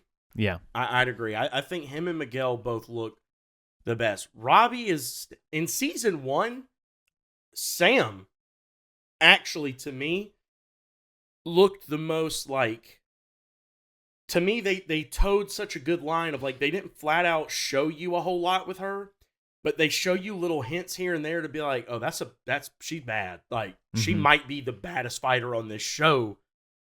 But then now that I've actually seen her fight more in season 2, she looks just as stiff as like Robbie and a lot of the other kids. But yeah, Hawk and Miguel are like, they're good. Yeah. They're real good. But to Hawk's credit before, you said Robbie's just trying to become a better person, or at least trying. Hawk, I think, is also trying to become a better person. And I think in some ways he has. In a very flawed way, yes. Yeah, but I mean, same with Robbie. Like, flawed information. Well, here's the thing. I don't think Hawk is ignorant to the fact. I mean, there have literally, by the point I'm at, there have literally been people telling him straight up that he's being a bully. Like, it's not like he doesn't know he's way overstepped the line. He went from being completely bullied and like crying and like shy to like having some confidence to now he's like trying to hurt people. Yeah. And like that's why I say like cartoonish levels of villainy, but like Yeah. I love it. Yeah. His whole thing with Dimitri, that whole back and forth is so funny to me. That like I actually got mad when Dimitri beat him in the hallway fight. Because I was like, first of all, no, that wouldn't happen. Yeah. You're not. They haven't shown you be good enough at even in your training to make me believe you could take on Hawk. Hawk almost won the All Valley in season 1. He was up there with Miguel, Robbie. It was Hawk and then some other person, and Robbie like barely beat him. So like you're gonna tell me Dimitri beat you? Come on, man. Yeah. I guess you could maybe argue like, well, yeah, but he probably didn't expect it. Okay, but nah. Anyway, I hated that he lost that fight. I would have actually liked it had they not done the scene in the episode before at the party where Dimitri gets on the microphone and just completely puts Hawk on blast. Like, especially because that curly-haired kid holds Hawk back and tells him, like, hey, remember, Sensei said sometimes we have to show mercy and blah, blah. I was like, I kind of like that. Like, he spent all this time being mean to Dimitri, and, like, he's learning, okay, he can still be my friend. I can still do this, and he can still be my friend. And then he does that, and he starts to get mad. He gets held back and reminded. I'm like, that's a good lesson. But then Dimitri goes way too far, like, way too far, to where it was, like, not believable that he would do that, but then also not believable that Hawk would restrain himself that long. By the time he brings up the bedwetting thing, I'm like, oh, you're dead. Like, he's about to murder you. And then the cops show up, which, by the way, my man Stingray with his duct tape, 40 bottles in his hand, he's like, no, I can't go to jail. My mom will kill me. Yeah. I love when he walks in the party with that girl, and she's like, I thought you said we were going to your friend's house. Like, yeah, we are. Their parents are out of town, so like I'm like, oh my gosh, dude, you're so stupid. I love him. Yeah, he's great. But anyway, the hallway fall too. Yeah. The hallway fight was epic. Hated that Hawk lost. I did not like that part. I was glad the show justified my hatred of Robbie by letting him kick Miguel off the railing. In no way, shape, or form am I dumb enough to think that Miguel's going to die, so I'm sure he'll be back. Now, in what capacity, I don't know. Will he still be able to fight? I would guess so, because I just don't see there being a show without him being the main character. Can we talk about Tori? How much of a psychopath she is? I can't stand her. Like, the whole show would have been better without her. I don't know about that, because I was actually starting to really hate it till she came in. I enjoyed season 1 up till episode 9, 8 or 9, 9, because that's where they have the party at the lake. And that was where the whole misconception came in of Robbie and Sam showing up. Miguel was getting drunk. He couldn't talk to her. Here's the thing. I didn't like all that. This is kind of why I wanted to start with season 1. But now, before you explain that, I did tell you that the show is best when it focuses on Daniel versus Johnny. When it focuses on the teen drama, it's not as good. It's not even that it's not as good. I mean, it does. Look, the show is about teenagers learning karate. There has to be some stakes between the teens for that to matter. So, I mean... And they're teenagers. They're acting like teenagers. And they are stupid. They're going to make mistakes. I get all that. Yeah. But my thing is, you can't set a character up for 8 episodes to be this, like, understanding guy. Even with the tutelage of Johnny and, like, the way Miguel is processing this information and trying to learn from it. Because I do see, even though it's a bit of a stretch at times, I do see where, like, he takes this information and takes it to the real world and applies it, and it's worked for him enough to where he starts to just believe every letter of it, like Johnny talks about in season 2, like, this is just paint on a wall. But, like, it's worked for Miguel enough to where, like, I could see where maybe he would believe that, like, this is just a way of life, like, this is how you have to live. But still, you've set him up as, like, this sweet, loving, like kind-hearted human. Even if in martial arts he's becoming a little bit more of a like, hey, you gotta have that killer instinct, blah blah blah. It made no sense. Even with the jealousy thing of him rolling up to their house that one night, which by the way, I also hate. I know that's a movie thing, but that is one trope I hate in movies of when there's like a relationship that's kind of secret. And then one of the characters rolls up to a place they have no business being at because they just made the decision that this isn't going to be a secret anymore. That's one trope like that I don't like in anything. Yeah. Because again, I can be lenient with like suspension of disbelief, but like no real relationship operates that way. Yeah. Like that's not something you just do without talking to the other person. So when he rolled up and he saw them eating at the table and Robbie was there and everything, like I get that there was a jealousy aspect. Completely understand that, but like you can tell me you went from having it all like head over heels all in for Sam to just not trusting her at all. You're like blowing her phone up like a creep, and then you just start getting drunk and then you hit her. Which the hitting was incidental, it was accidental, it was all the I get it. I'm just saying I didn't like all that, and it left me in a weird place for the finale because he won, and I wanted him to win because I didn't want Robbie to win. So I was rooting for him, but like, and let me say this too. Everything I'm saying is not me saying it in a way of like, this made the show bad. I think this is probably some of the best writing ever. The way they made me like cheer for a character and then not like something. I mean, it just feels very real because people are very gray area. There is no perfect and pure evil. Like, people have good and bad in them. They do good and bad things. This is very realistic. I don't know if I had put it that way, but I think I agree with what you're saying. Like, for me, I think I compare it to, like, Game of Thrones. Like, how George R.R. Martin writes his characters. Like, the villains sometimes do things where you're like, wow, that was, like, a surprisingly human move of you. And sometimes the good guys do things you're like, oh, my gosh, that was kind of low. Yeah. But it's like, that's real life. Yeah.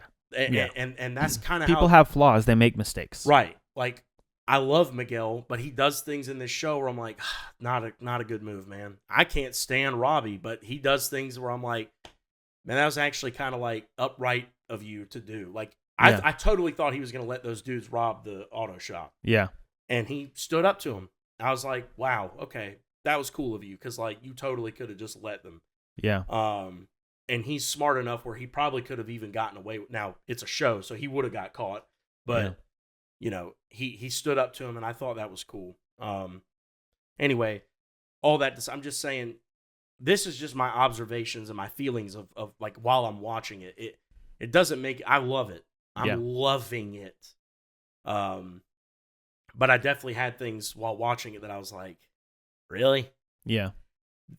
The whole miscommunication thing in this show, they milk the crap out of it. Yeah, it's so true. Every scene with Johnny and Daniel, every single scene is about some bit of miscommunication. Yeah.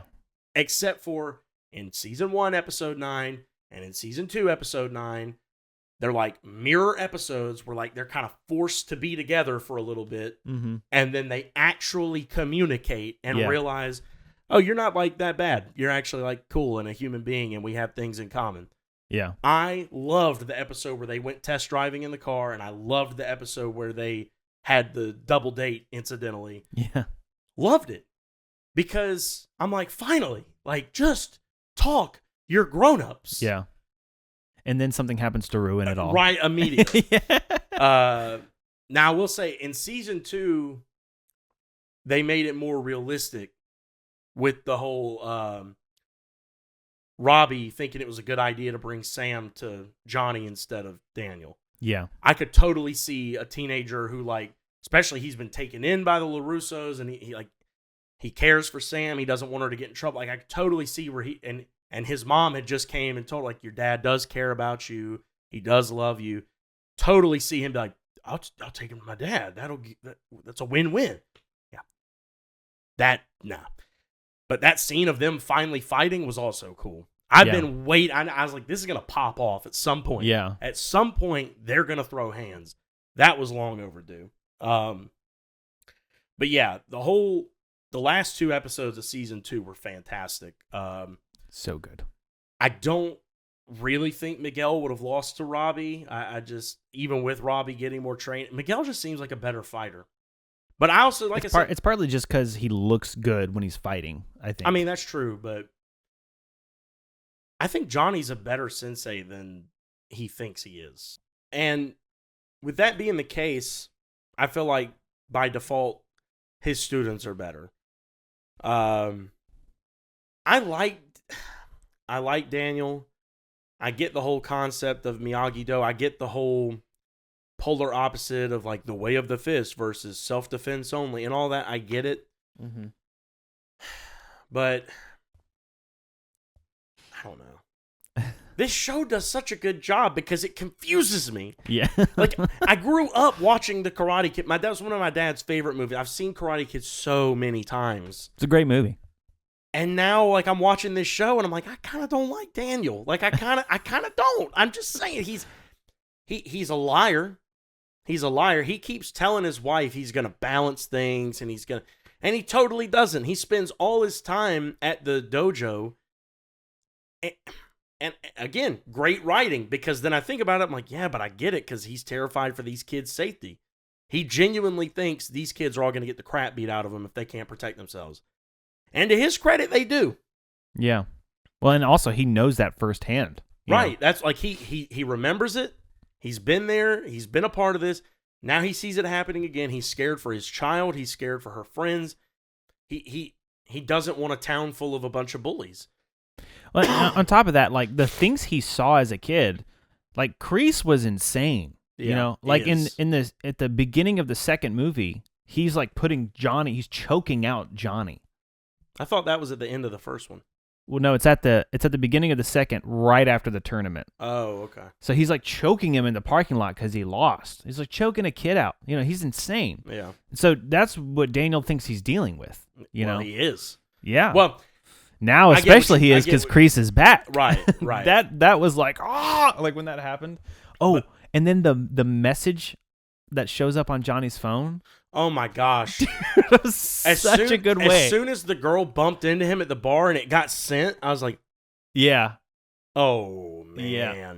Because it ends on such a low note the whole season. Mm-hmm. And then that happens and you're like, oh my gosh. Yeah.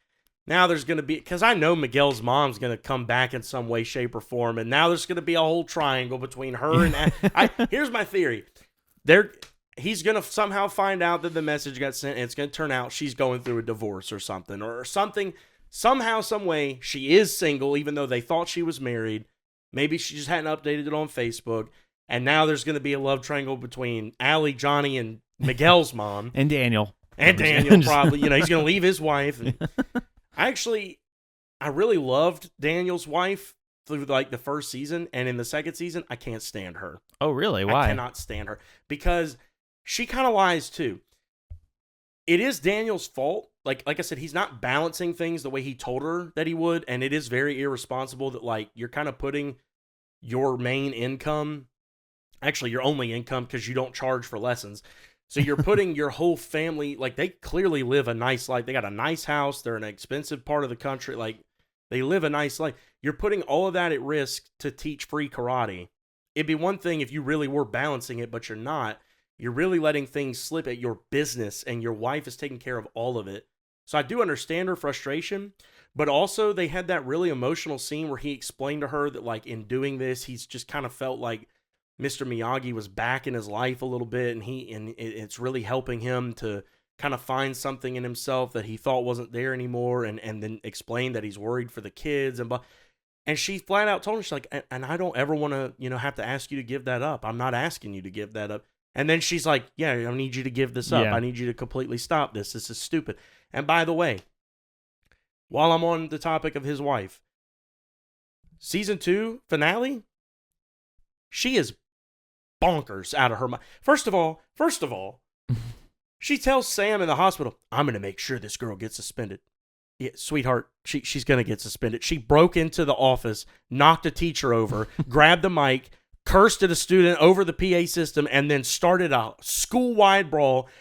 took a spiked bracelet off her wrist, put it around her fist, and cut this girl's bicep by stabbing it into it, and was about to punch her in the throat until Sam stopped it. She's getting suspended. You don't got to worry about that. Yeah. If she doesn't, that'll be the first thing in this show that I'm like, all right, no.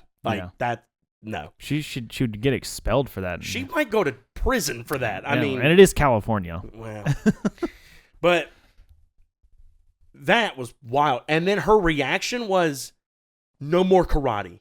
It's done. We're done with it. I'm like, really? Because karate's the only reason your daughter's alive. Yeah. I think she's just emotional, though. She's fed up with all of it. Man, because you can't say that. I just did.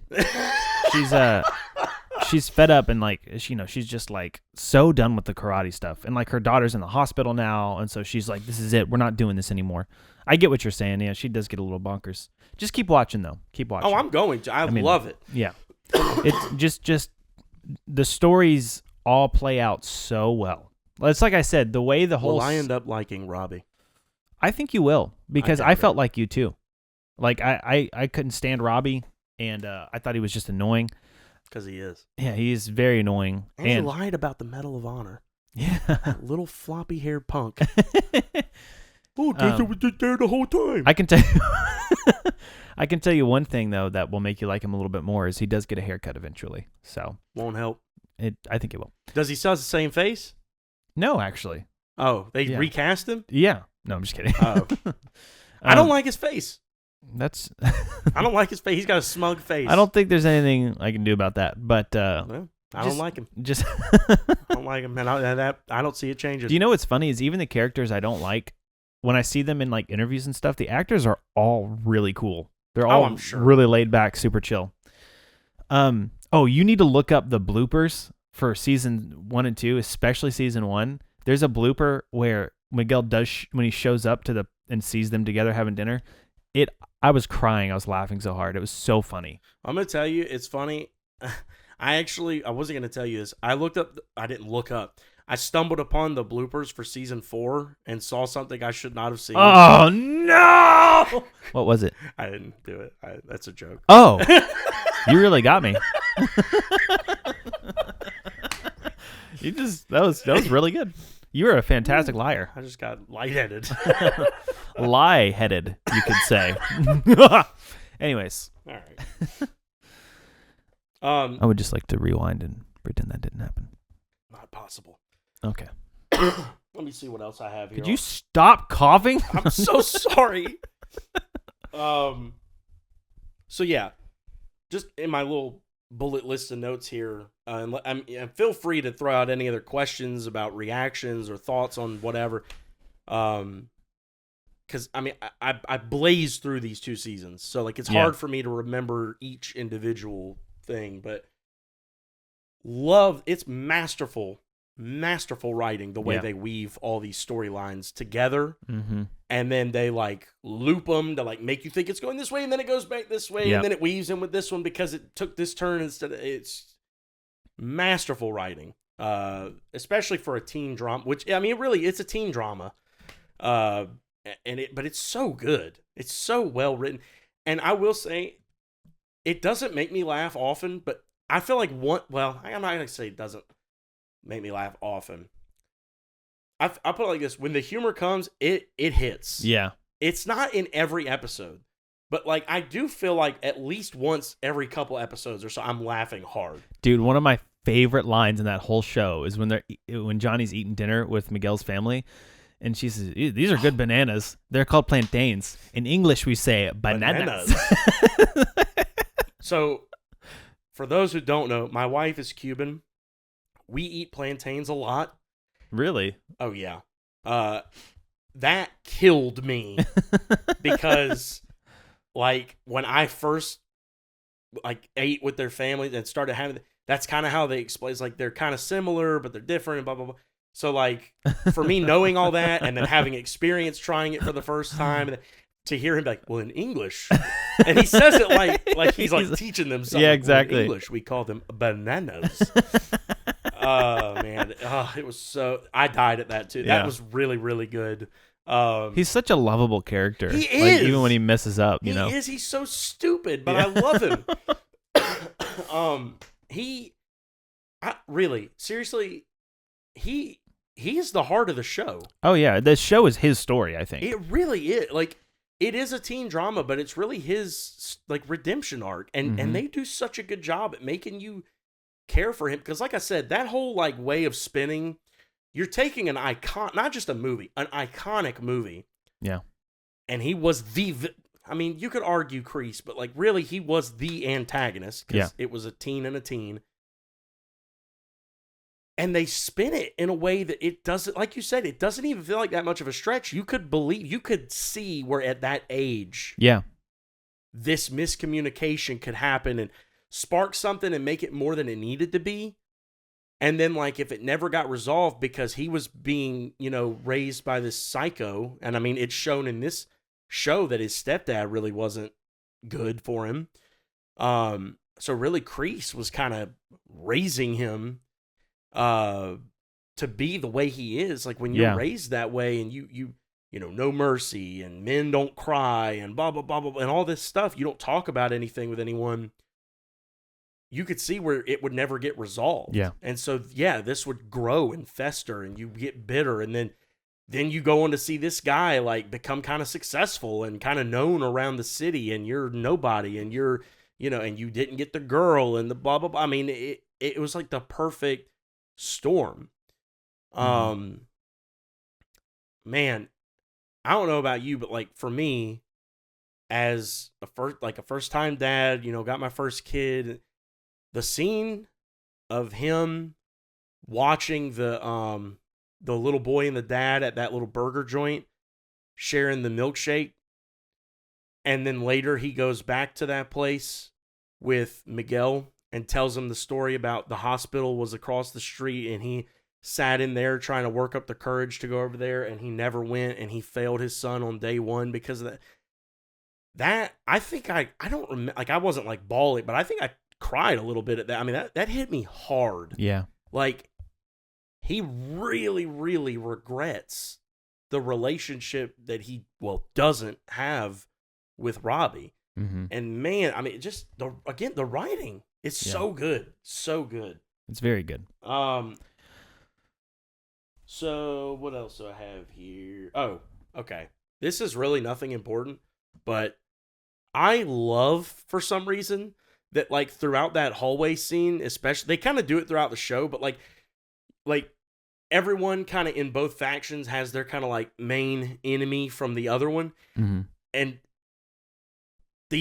the Asian kid at Miyagi-Do and the little redhead nerd from they have like no story, but like they beef. Yeah. And their little, like, it kept cutting back to their little fight in the hole, and I was just like, it cracked me up every time it was like, who are these two? Like, I don't know anything about them.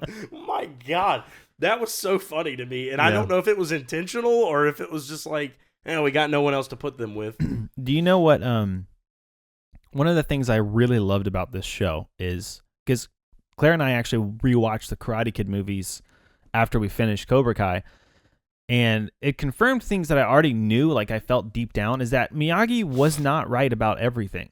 Mr. Miyagi was not right about everything. And actually, the way Johnny leads Cobra Kai, even at the start of the show, I thought he makes a lot of good points that I actually agree with. And if you ever talk to anyone who has trained in martial arts or like jiu-jitsu or something, if you find yourself in a dangerous situation and someone gets close, you should strike first, because it's good to knock them out. And like because if they swing at you, you might not see it coming. If they're starting to get close to you, I've had people who like I've done like boxing stuff with before, and they've told me that it's like, if you feel threatened, tell them you feel threatened, and then strike them. Like you want to get them, you want to make sure that there's no threat anymore.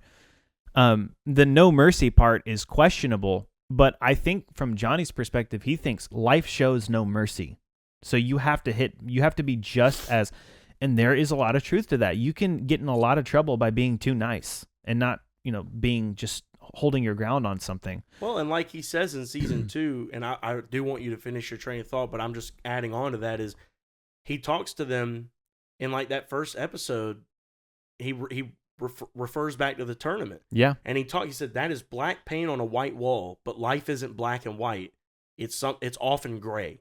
And he was like, and going through this whole thing, and the whole point at the end was sometimes you should show mercy. He's not saying go murder everyone you fight. He's saying, like you said, life doesn't show mercy. Don't be afraid to meet life head on in that way. But it doesn't mean you got to like be a jerk all the time. Yeah. Anyway, continue. Yeah, totally. And the thing that we noticed going back and watching the Karate Kid movies is there were times when Daniel was like pushing Miyagi to do stuff, and we were actually on Daniel's side, and Miyagi was too passive. And I don't even know if in the movies they were actually, I think all of us just loved Miyagi and Daniel so much that we just assumed Miyagi was right about everything. Because one of the fun things about Miyagi is every time he fought, it was over. Miyagi just destroyed everyone. That was what made him such a cool sensei. But one of the things that I think we embraced too much about him is his passivity, because he was too passive in in Karate Kid 3 especially is when we noticed it the most, where we were like, Daniel's right. He needs to go do something about these guys, these thugs who are messing with him. And Miyagi's like, we'll just let it roll off our backs. And I'm like, no, you got to do something about it. There's a threat to you at this point. So like, I don't know if I've ever seen 3. Really? You need to go see 3. I don't know if I've ever seen 2. Are you serious? Because you talked about that thing of him choking him out at the beginning. Oh, dude, you have to watch 2 and 3. You really need to watch them before you finish this series. Okay. Because there's going to be times where characters come in and like things happen that call back to 2 and 3 specifically. I think I own all 3 of them. You got to watch them. It won't be nearly as impactful. Isn't there one where like he trains a girl? That one doesn't count. That's called The Next Karate Kid. Oh, okay. Daniel isn't even in that. That is I never thought Daniel referenced. trained her. No. Miyagi trains her. I remember there being one where Daniel trains a girl. No. Because he's older and he's like living on his own in that movie. Maybe there's another movie like that, but the Next Karate Kid is Hilary Swank, and Miyagi trains her. I've seen bits and pieces of it, but well, then maybe it is that movie, and there's just a part where Daniel's in it. It could be. I don't remember Daniel being in it, but that could be the case. But yeah, you really need to see 2 and 3. Okay. But because we watched back and we thought, Miyagi's just a little bit too passive. Right. He's too much on the defense only side, and it's like you got to be proactive in situations where, especially where there's a threat. Well, see, your exact like what you're saying is why I have a theory. I'm gonna stare at you while I say this in case you give me any hints. I have a theory that, especially now, because at the end of season 2. Man, I did not see that coming. Kreese takes over Cobra Kai.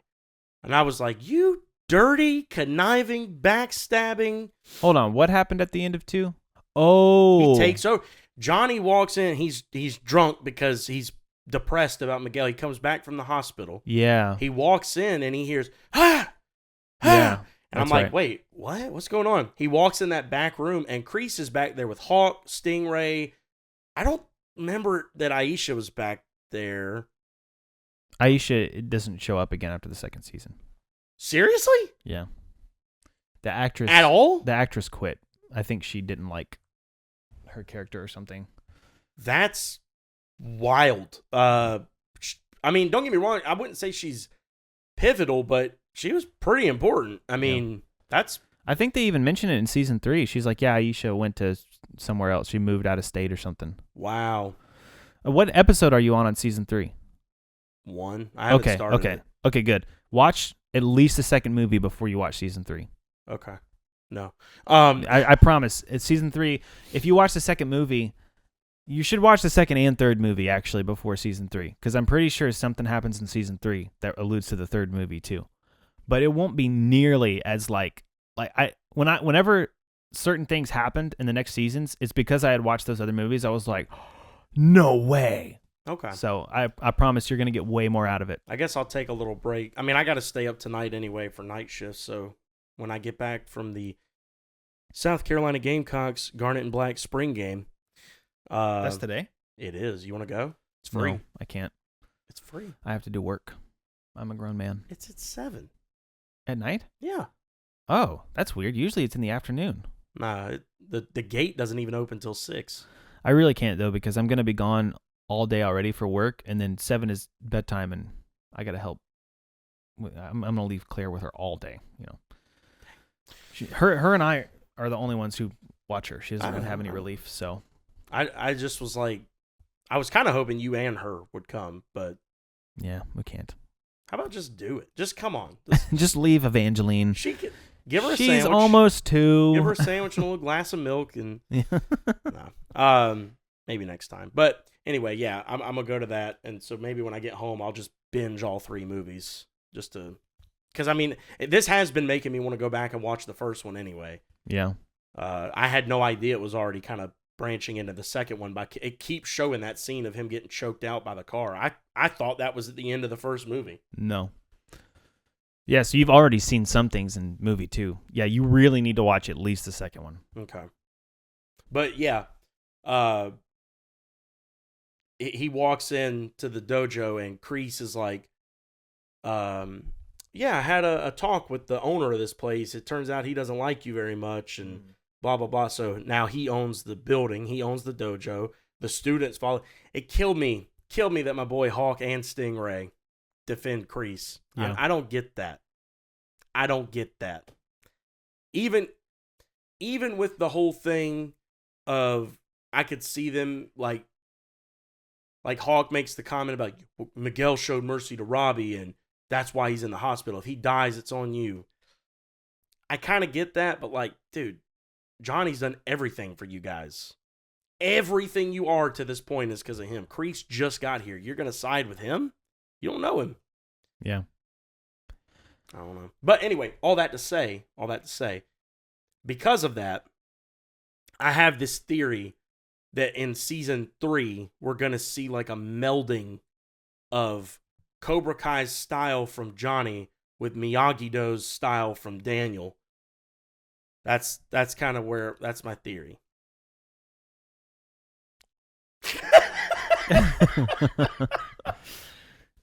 I wish I knew how to read that. Like, part of me is like, are you smiling because like that's where it's going, or are you like gonna throw up because I'm so wrong that it makes you sick? Well, you know, But, I will say this.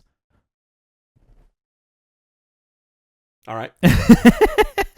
I really thought you were gonna put in a little piece of information there. No, but the only thing that I will say is you need to watch 2 and 3 before you get into season 3. I'll probably watch those tonight. Good. Probably. Good. I might just start season 3. No, don't do it. I'll watch them first, especially if you're saying that's the better way to. It is. I mean, it's not going to ruin the show for you, Right. but it will make some scenes way more awesome and Okay. more intense if you've seen the second and third one first. You got me really hyped now. Yeah. I mean, I'm not trying to hype up the second and third movies as if, I mean, they're fun movies. You're going to like them. It's having that information watching the season. Right. You know, that's the hype part of it. There's a line in Karate Kid 3, though, that Miyagi says that has always stuck with me. I won't tell you what it is until you've seen the movie, but it's like such a powerful line, and I've like actually kept it with me for a really long time. Okay. It's like really good. When did you watch these movies? Like you grew up watching all 3? Yeah, I mean, I loved the Karate Kid when I first saw it, and so I pretty much immediately, as soon as I found out there were more, just watched the other 2. Or I think I watched the second one when I found it out, and then the third one, I saw it on TV. I was like, "There's a third one," and then I went back and watched it. What is is the first one your favorite, or? I think so. It's Really? a classic. Yeah. Well, I mean, it's a classic, but is it your favorite? Yeah, I mean, it's got the best storyline. Okay. The third one has the second best storyline. The second one has the best fight scene. Okay. The fight scene is intense. In one of them, I'm assuming he goes to Okinawa because he mentioned that in the show. Yeah, dude. Yeah, you really got to watch the second and third one. I just so badly don't want you to see these seasons without you having all the information. Okay. Because it's just going to be like, oh. Okay. Season 3, too, really details Kreese's character a little bit. I mean, not season 3. The third movie details Kreese's backstory a little bit and stuff in ways that's going to be important. Okay. And his relationships and things like that. This has a lot more lore to it than I thought it would. Yeah. Well, I'd seen the movies. I didn't realize how much depth there was to the lore until Cobra Kai. Yeah. Cobra Kai made it be like, wow, this is like an MCU level type. I was going to say, it almost makes you wonder how this show wasn't already made. Like, yeah. That it took so long for a show like this to get made. Because, I mean, the IP has been iconic since, God, when did that first one come out? The 70s? The 80s? The 80s. Yeah. It's wild. It is wild. I'm glad they did it, though, while most of the characters were alive and able to contribute. This wouldn't have been the same if it was like a recast, like, you know who's supposed to be who, but... Yeah, it would have totally flopped. I don't know that it would have flopped, but it wouldn't be the same. Not at all. It would not be the same. Yeah. So, what's your favorite season of the show? Probably season 6. Okay. Only because they wrapped it up so well. Other than that, maybe like a season as a whole, maybe season 2. Ugh, that doesn't bode well. So it's either the one I've already seen that was like good, or I don't know, the last season. I don't know, dude. They're all really good. I'm not trying to tell you that, but it's hard to pick. They're awful, aren't they? I will say this: the biggest twists have not happened yet. Who dies? You got to watch. You gotta watch the movies. You do have to watch the movies. You got to watch the movies. Okay. Is that like? I'm assuming the twists relate to that. Like information I'll know from the movies, it gets flipped on its head or something. Like you would understand the twists to an extent, without having seen the movies, but they won't be nearly as powerful. Okay. Yeah, I'll probably watch them tonight. Just go ahead and knock that out. Because I work over the weekend, so I'll maybe try and on like lunch breaks here and there knock out an episode or something of season 3. By the next time we talk, I'll definitely be through season 3, if not 4. Did we get to everything on your notes? Let me look. Was Karate Kid the last thing you wanted to talk about? Because we're coming up on time. I'm trying to make sure I got through all my nitpicks. Yeah. The last thing I wanted to bring up, I guess if we're kind of coming up on time and phasing out of the Cobra Kai talk, which we'll get back to. This will probably be something recurring until I've caught up and finished. Hopefully, leading up to being able to in time to go with you to go see the new movie. Probably the most important news of the last week or 2 weeks or whatever since we've been off. For those of you who have not heard, you're pregnant. It's crazy, but it happened. No, this shook up the movie world. Coyote vs. Acme has been saved. Oh, yeah. I forgot about that. Catch Up Entertainment, who came along and put out Looney Tunes Presents The Day the Earth Blew Up, that I just recently went and saw. Was very fun, funny. Finally came to an agreement with Warner Bros. They have purchased the distribution rights to the film, and it will, I am proud to say, in 2026, be receiving a full theatrical rollout and release, and we will see Coyote vs. Acme. Woo! Yay! A lot of people on Twitter were angry about that too. About it not coming out or it coming out? No, about it coming out. Like, people were saying, y'all better show up to the theaters for this because nobody's going to go see this, and y'all cried about it and whined about it, but nobody actually really wants it. That's the kind of stuff I see. I wonder if People will show up for that. Oh, yeah. I don't know why you get all these negative I don't know either. Everyone that I saw was like, yes, we did it. We got the movie released. Yeah. I don't know. Maybe I'm a negative Nancy, and Twitter's like, here's more of your kind. And I would say it's an algorithm thing, but I see a lot of the negative stuff too. Yeah. So, I mean, But I see a lot more of the positives than you do. I don't know. It's weird. Do you know what else people were angry about in the Fantastic Four trailer? We didn't talk about this on the podcast. We talked about it before we started recording. But a lot of people were angry with the Fantastic Four We trailer. kind of did touch on it. In the I podcast? think so. We talked about them being angry? About like the female Silver Surfer and stuff? Oh, no. We didn't talk about that part. But I mean, I think we talked about them just in general being Oh, angry yeah. about We did talk in general. One of the things they were angry about in the trailer was the thing pulling the boat in water. Because they're like, he's not that tall. And like... We don't even know rocks, where it is. Rocks don't float. Oh, my gosh. Oh, my gosh, people. Good grief. Oh, my Lord. Yeah. My goodness. You're making me cough. This, Yeah.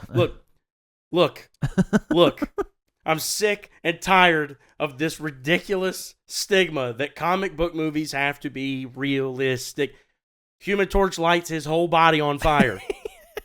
The Thing is a sentient rock being. Yeah. I saw people complain about it just doesn't look real when Reed Richards stretches. You think? Yeah, I know. You think? Also, like, that's what I was talking about earlier with like the Dark Knight kind of transferred this thing where it's like, let's make it realistic. Like, how would this look if this actually happened? But part of the fun of comic books when they were first a thing is they were so cartoony. Wacky. Yeah. Here's the thing, people. I don't know. Y'all might not know this. It's not humanly possible to do the things Mr. Fantastic does. Like you can't do it. You can't do it. So like when it happens, it's gonna look kind of wonky because like he's rubber. Yeah. Relax. Yeah. I will say, thank goodness, I see some sane people on Twitter being like, "Y'all are crazy. Like you're crazy for thinking that this needs to look real. It can't. Yeah. It can't." What are we talking about? What are we talking about here? I don't get it. I don't get it. And the Silver Surfer thing, yeah, we didn't touch on it on the thing. For anyone mad about a female Silver Surfer, go look at what the director has already said. It doesn't take place in the main universe. It's a whole different universe. It's a different Silver Surfer, a different Galactus. The male one has already been cast for the main universe. Relax. Yeah. Let them tell a story. Let's just see where it goes before we get mad. Yeah. My goodness, man. Oh my gosh. I can't. And on that note, Yeah, on that note, join us next week where we whine about other things. yeah. I don't know what a thing is, but We're going to cry about other people crying about things. yeah. This has been a fun episode though. Yeah. We actually got through a lot of it. Yeah, I guess there wasn't a lot to talk. I mean, there was a lot released for CinemaCon, but we didn't get to see a lot of it because we weren't there. I was thinking that the Avengers theory was going to take up more time than it did. I guess I did too, because I thought you were gonna hate it, and I thought we were gonna go back and forth. Oh no, yeah, I loved it. I'm very much looking forward to that. I feel like what's funny, I feel like this is not the first time this has happened where you've predicted that I would either love or hate something, and the opposite happened. That's probably true. I mean, I know some of your tendencies, but sometimes you surprise me because it's the storyteller in you. I guess so. Sometimes you're like very like, no, this is just how things should be. And then sometimes like you're like, oh man, I love a good rug pull though. Yeah. Like if it could be well explained, I like a good twist. Right. Yeah. Exactly. Yeah. If you do it well, you can do anything if you do it well. That's true. That's my fair. whole thing. All right. Thanks for joining us. Bye guys. See you next time. Bye bye.